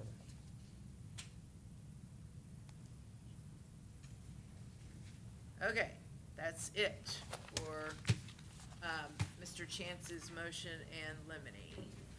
Okay, are there any other motions? I don't have a pile of anything left. I think that is it. Okay, all right, very good. I think we had 59 motions, so we made pretty good progress. Okay, so I think the last thing we need to do is wrap up, and I asked you all, I've taken the motion to sever under advisement, and so my kind of last thing I want to hear from you is, now that we at least have an idea as to the universe of evidence, what specific evidence you're going to argue on behalf of your client would be inadmissible if they were tried individually, sufficient to warrant a severance? Does anybody want to kick off? I will, Judge. Okay? Judge, also, and I don't know the court's position on this, as you know, I filed a supplemental memorandum of law as it relates to severance issues, as I told the court that I would like to do last week when we finished with the severance argument. The state in turn responded to that. Is the court going to allow us to argue that as well? You can, Okay, so, but we can do this now, Judge, what the court asked. Yeah, it's 2:37 in the afternoon, so if you wish to have further legal argument regarding the severance issue, that's fine. I would like you to first answer my question. Certainly. And then I'll give each of you 20 minutes to, in total. So it's 2:37. Mr. Gonzalez, you have the floor. Judge, I did a filing, and essentially, the items that I believe would be admissible, not admissible against Mr. Murphy and potentially is admissible to other defendants. Number one, messages sent by Isaiah Chance to co-defendant Andrews, telling her that he needed to stay low and asked her to remain loyal. That was October 7th, 2023, the same day as the attempted murder of Charles Jones. And I expect Detective Nieder to testify that Mr. Chance and Mr. Gathright were suspects in that murder. I believe Well, that. no, they're not going to testify to that. We've discussed that a couple of times now.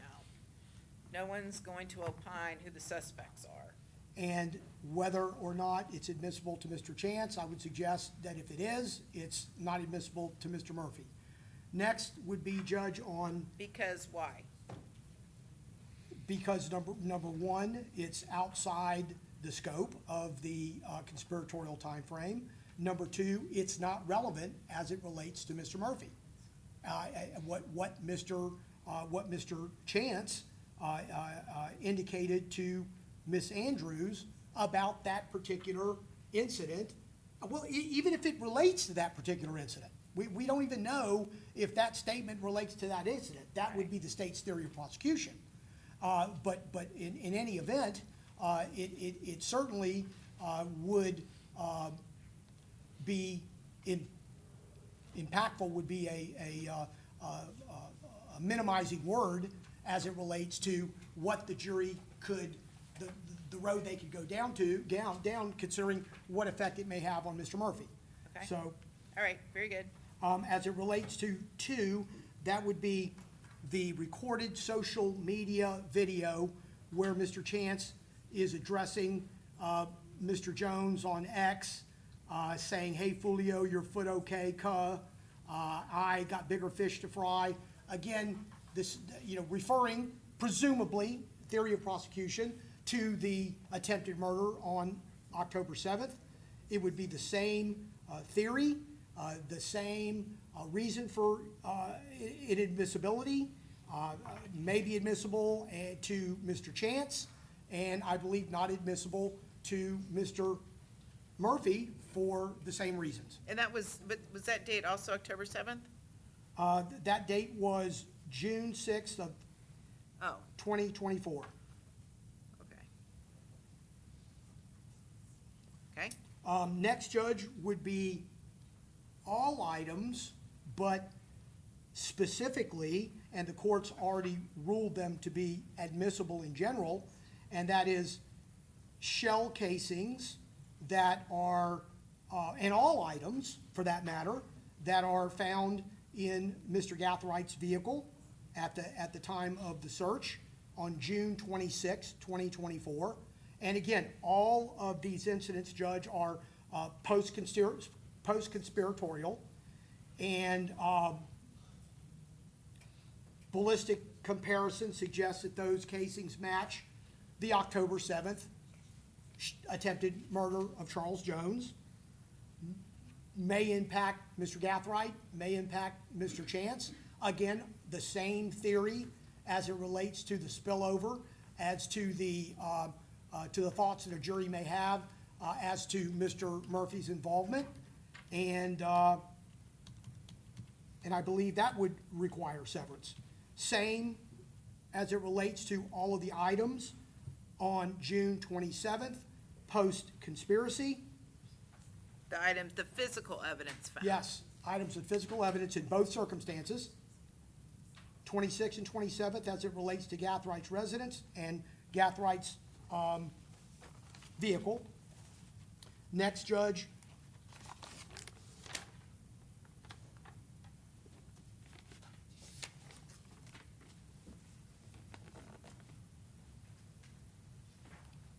Chance's Instagram posts that he had to switch it up, coming different, all 2024, love you, brother. Tagged music by Charles Jones. What is the date of that? That is November 23rd, 2023. Pre-conspiratorial timeframe. And tagging Antonio Tilley and Ghost 187 _.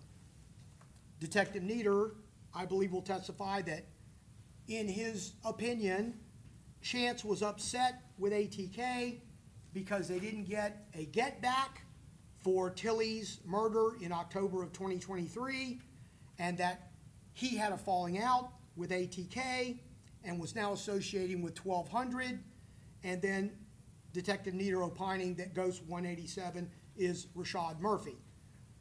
Certainly potentially relevant and admissible as it relates to Chance, and under the same theories, in my estimation, and I believe based on the law, inadmissible as to Mr. Murphy. Next, Judge, and the court made some statements. It was not a ruling, but the court made some statements, as I understood it last week, with regard to celebratory statements made Right. by Davion Murphy. Post-conspiratory, I'm coming home, my thirst is quenched, pop a bottle of Don Julio today. And although I don't believe the court made a formal ruling, my argument would be under the same theories and under the same time frame that those statements are post-conspiratorial in terms of the time frame. And although they may be admissible against Mr. Murphy, Davion, they should not be admissible against Mr. Rashad Murphy. Next, Judge, is categorized gang affiliation evidence. These next 1, 2, 3, 4, 5 incidents are, and I don't have any police reports on these things. I don't have any social media posts on any of these things.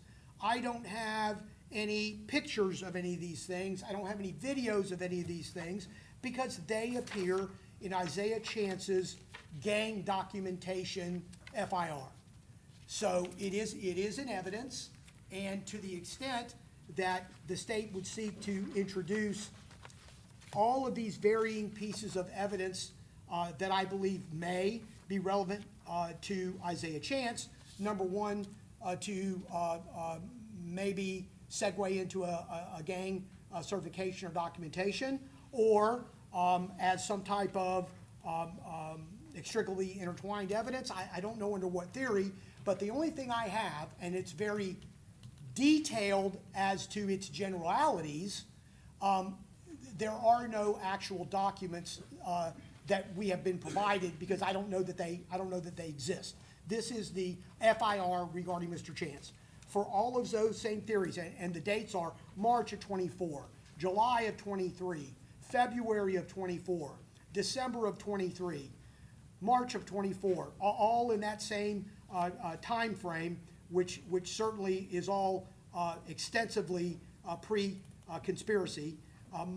My arguments being the same, they may be relevant and admissible as it relates to Mr. Chance, not admissible in my view as to Mr. Murphy. And, does your supplemental or your amended identified these with specificity, this gang affiliation No, Judge, evidence? these would be in my filing, a notice of filing. I did an itemized list of evidence admissible against co-defendants, but not the defendant. You asked Okay. Judge Firth to orally give it to you. Yeah. I just put it in written form, Okay, so it'd be a little bit more particularized. okay. Finally, Judge, two more issues. Again, the bully down poster that the court has admitted or determined not to exclude in limine. My position again and that would be inclusive of all the other items. The court's, declining to make it, a limited item and allowing it to be introduced, certainly, it doesn't change the court's ruling, but it does change, in my mind, the ramifications as it relates to Mr. Murphy. And therefore, that bully down poster and the other items in Mr. Chance's residence, again, post-conspiracy, June 27th of 24. Although they are seized post-conspiracy, I assume the state's gonna say they pertain to pre-conspiracy, not during conspiracy, but pre-conspiracy. And I would suggest again, potentially admissible as it relates to Mr. Chance, and I would tell the court not admissible as it relates to Mr. Murphy. Finally, Judge, there are Cash App records, and also Detective Ramos testified in his deposition about Mr. Chance. You heard about it a little bit earlier, that it's Mr. Chance's Cash App is rich on war. He's, he makes money killing people for the gang, and there are several entries to his Cash App. I don't recall whether they specifically reference transactions that the state is going to insinuate may be relevant to this or any other murder or shooting, but the records even in general, with his handle being Mr. Rich on War, again, these are pre-conspiratorial, and additionally, Detective Ramos suggesting he's the mastermind, he handles the gang war, and he is involved in ongoing violent gang activity. Again, I would suggest to the court under all of the same theories as it relates to relevance, as it relates to character, as it relates to pre and post conspiratorial timeframes, might be admissible against Mr. Chance, and I would suggest to the court they, for a number of reasons, not admissible as to Mr. Murphy, and certainly would be extremely, extremely prejudicial. Okay. All right, thank you. Okay, Mr. Sonardi, on behalf of Davion Murphy, do you have any additional specific items of evidence that you contend would be inadmissible against Mr. Murphy if he were on trial alone? In addition to those items that were already Anything identified. other than Mr. Gonzalez just identified? No, Your Honor, other than any of the social media posts do not involve Mr. Davion Murphy, and none of the rap videos involve Mr. Davion Murphy. We just incorporate all the other items identified as to Rashad Murphy that would not be admissible if Mr. Davion Murphy were tried individually. Okay, very good. All right, Mr. Wise, on behalf of Mr. Gathright, any additional items,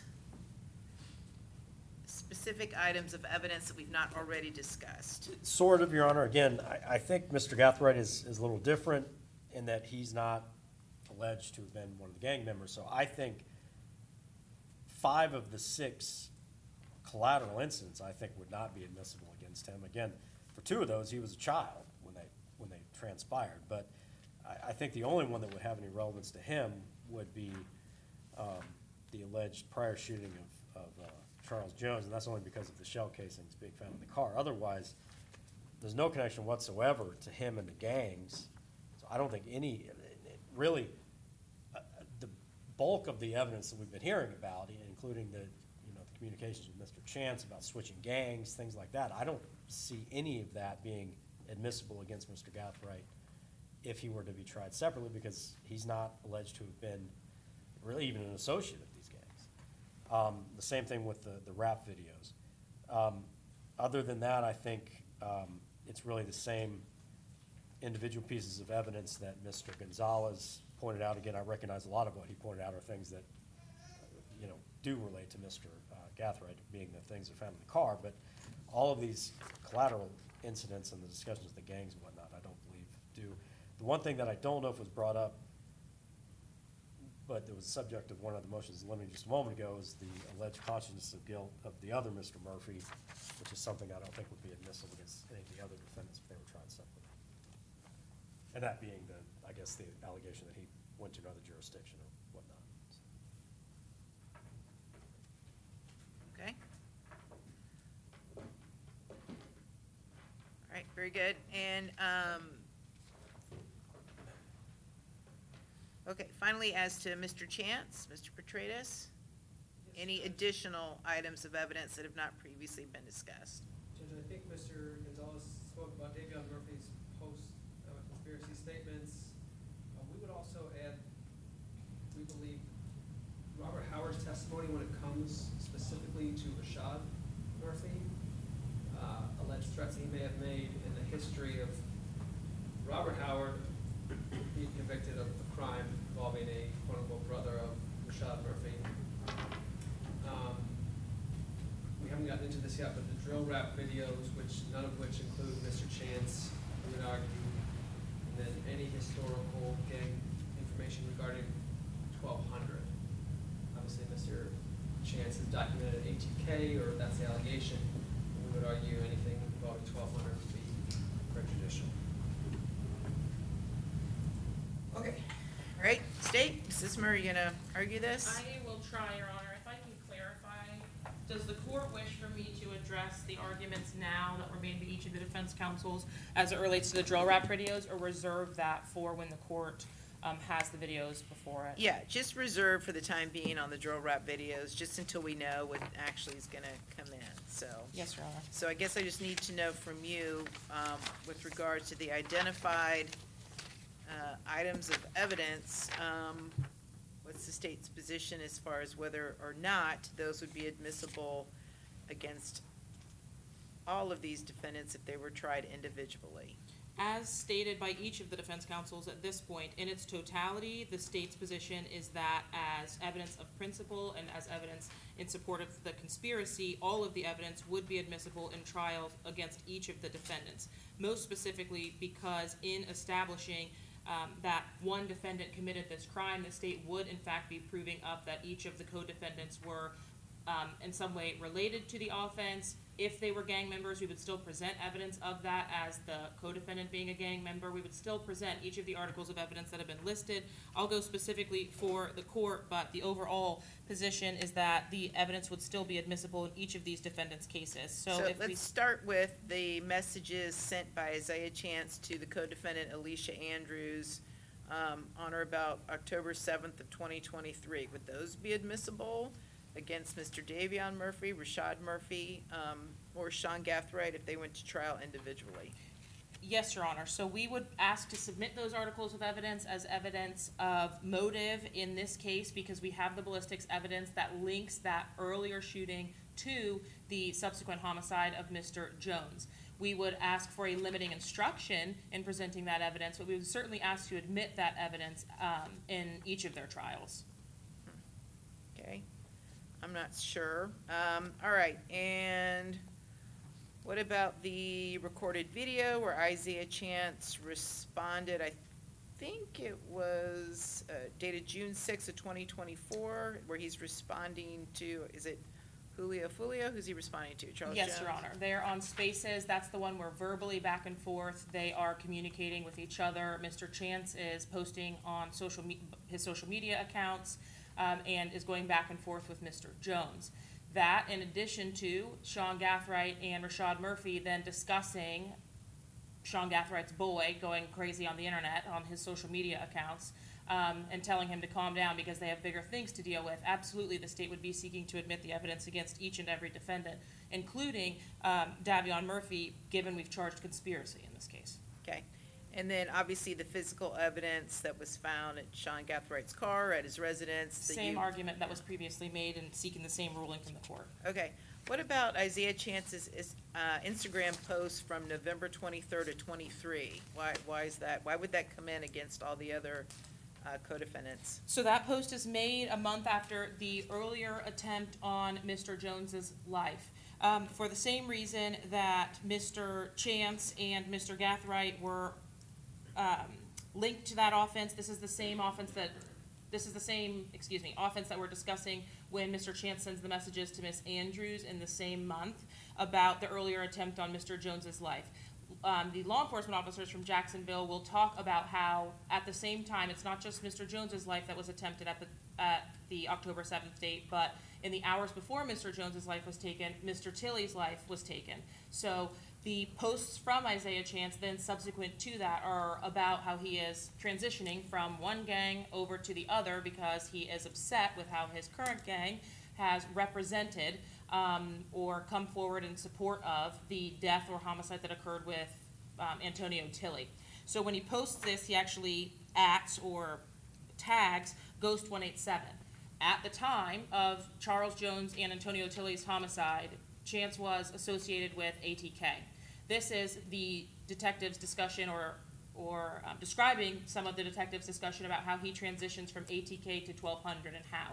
He tags Ghost 187, who we ultimately linked to Rashad Murphy, a 1200 member. So when law enforcement says we saw that he started posting with and he was in music videos with or whatever it was, that there was some relationship between ATK and 1200, this is just evidence of that.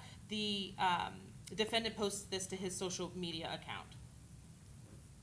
It's actually a video with a Isaiah caption. Chance does? Yes. Okay, and then what's your argument regarding the post-conspiracy celebratory post by Davion Murphy? How is that admissible against the other co-defendants? As it relates to Sean Gathright, it comes from Sean Gathright's device. The timing of the post, or they're actually text messages that are immediately sent after the homicide itself. The argument from defense that it's definitely Davion Murphy is not one that the state also takes. Yes, investigators reached out to the recipients of those messages to try and ascertain whether it was Rashad Murphy, Davion Murphy, or Sean Gathright, because it comes from Mr. Gathright's device. But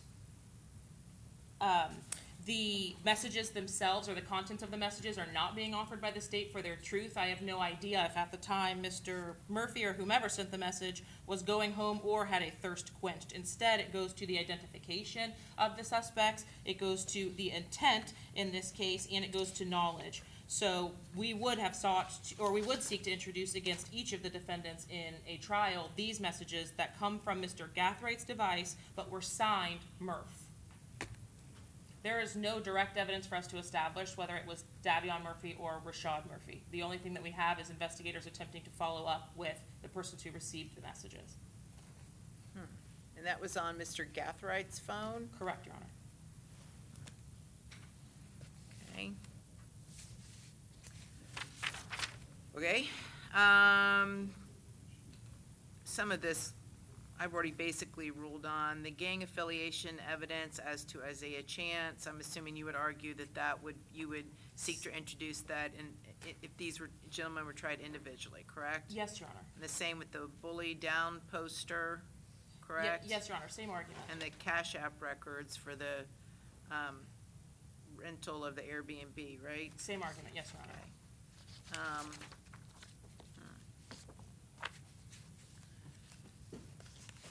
And what about Robert Howard's testimony of threats made by Isaiah Chance? I think Mr. Howard's testimony were threats by Rashad Murphy, if I'm not mistaken. I think that was Mr. Petridis' argument. Is that what you're referring to? I think that's what he was referring to, Mr. Petridis was arguing. I just want to make sure we're arguing the right thing. Okay, so yes, Mr. Howard did receive some phone calls or voicemails from Rashad Murphy leading up to the offense itself. Those are relevant to premeditation, motive, and intent in this case, and as it relates to all of the defendants. Mr. Chance is alleged by Robert Howard to have made similar calls, not threatening in any manner, but calls in advance of the offense itself, in anticipation of the offense occurring or something occurring in Tampa, and that evidence again would be sought to be introduced, given all of the defendants acted as a part of a conspiracy. Okay, thank you. All right, so I'll start with you, Mr. Gonzalez. What is your response to the state's contention that Davion Murphy's celebratory post-homicide of Mr. Jones would be admissible against your client, and that it's not hearsay because they're not trying to prove the truth of the matter, they're trying to prove identity? Identity as to Who the perpetrators were? Well, Judge, I can tell you that, as I remember it, the two messages that went out went to two separate people. Although law enforcement was not able to talk to one of the two, they did speak to one of the two, and Detective Ramos says it was Davion Murphy. I spoke to that person, and that person indicated to me that it was Davion Murphy that sent her that post or sent her that message. I don't know details on that. I am referring to Detective Ramos's testimony, and in that light, and the fact that, as I believe it, Mr. Davion Murphy has been identified, and I think Detective Ramos will testify as such, at least to one of those two posts, that in and of itself, it would not be relevant and it would not be admissible as to Rashad Murphy. And simply to identify, okay, if it's going to identify anybody, it's going to identify Davion Murphy, because that's what the person on the other end of it told Detective Ramos. So that would be my position as to its relevance as it relates to Mr. Rashad Murphy. Okay, so I'm not so sure, as I indicated, I'm not sure about the celebratory post-homicide, and I'm not sure about the message being sent by Isaiah Chance to Alicia Andrews after the October 7, 2023. I'm not sure. And I know I don't want to roll the dice in a death penalty case, so state, you just really need to think about this, because I'm not sure about those two. They would be admissible against all of the defendants. I don't know. Yes, Your Honor. So, Judge, I know that you said the Alicia Andrew, and message to,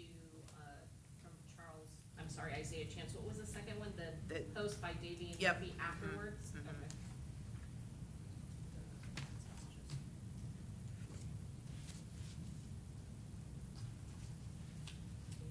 as I sit And Your here, Honor, I just want to confirm, I understand that in the motion from the defense, they're referred to as celebratory posts, but in confirming with the defense, Mr. Gonzalez is actually referencing the text messages from Mr. Gathright's device.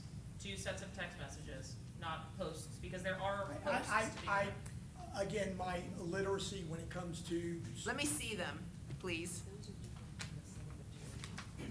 I've seen them, Judge, so.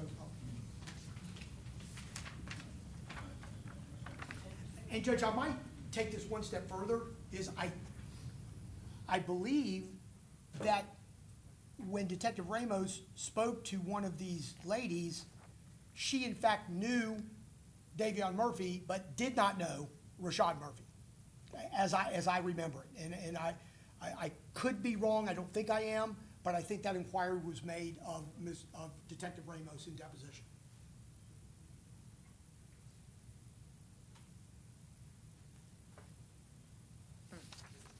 Okay. As I indicated, I'm not sure, and I'm not really inclined to roll the dice in a death penalty case, okay? So, state, it seems to me you're gonna have to pick. And you're referring to the text messages and the postings, as well, or no? No, Okay. it's just the post that was found on Sean Gathright's phone, post-homicide, and then the message from Isaiah Chance to Alicia Andrews on or about October 7th, telling her to stay low and be loyal. Okay? Is the court making a ruling on the celebratory post that we're discussing that from Gathright's phone? to Yes, these two ladies? I'm saying that I'm not sure that those would come in But against. you're not ruling. Well, I basically am, I'm telling the state they're gonna have to kind of pick. So I don't, as I sit here right now, unless something changes my mind, I'm not sure that those two items of evidence would come in against all of the defendants. So the first one would come in potentially against Isaiah Chance regarding his conversation with Miss Andrews. And the item found on Sean Gathright's phone would conceivably come in against him. I'm not sure they would come in against the other co-defendants if they were tried individually. And even though it's not a brutal problem, does it become a other problem, meaning it somehow significantly impacts the defenses of the other co-defendants? And I don't know, but I'm being extremely cautious, okay? So basically what I'm telling the state is if they really want this evidence to come in, then I would be inclined to sever. If not, then I wouldn't be. Okay? So, And Judge, can I ask one follow-up in respect, or in regards to that? If you are inclined to sever, would it be picking more than one jury at the same time or separate trials? well, that's a good question.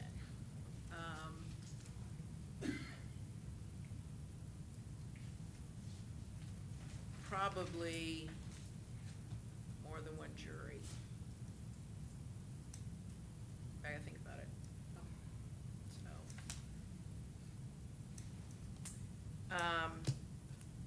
So it's kind of an open question mark at this point, but I'm not sure. Okay? So.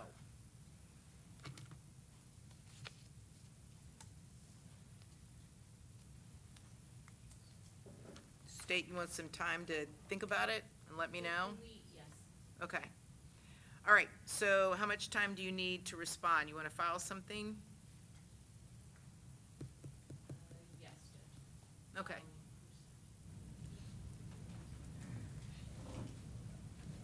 Judge, can we have till, we need to talk about it and. Sure. Have till next week. Okay, sure, that's fine. Till next Friday? Yes, Judge. All right, so you guys have until next Friday, the 13th, just to file something. If there's additional case law or additional argument you want me to consider, but you know my concerns, Yes, yes, sir. okay? Okay, all right, I think that's it for today. We covered everything? I want to put something on the record, Judge. Sure. Judge, I had previously asked the court whether or not I could argue the supplemental memorandum as it relates to severance, and that was mainly, I argued extensively last week with regard to the grounds for severance, and the court has my motion that's, whatever, 35 pages long.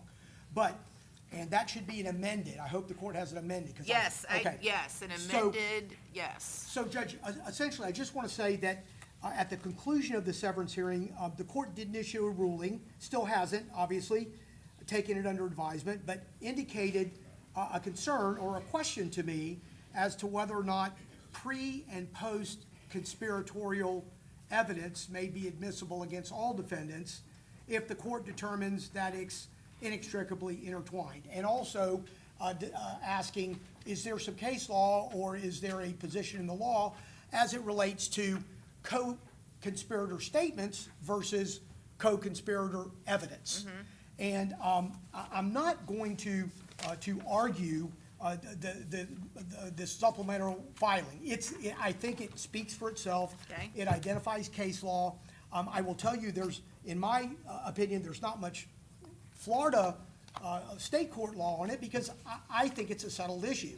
There is some federal court law that I've cited to the court, and I know the state differs from me, and she has made that plainly clear in her response.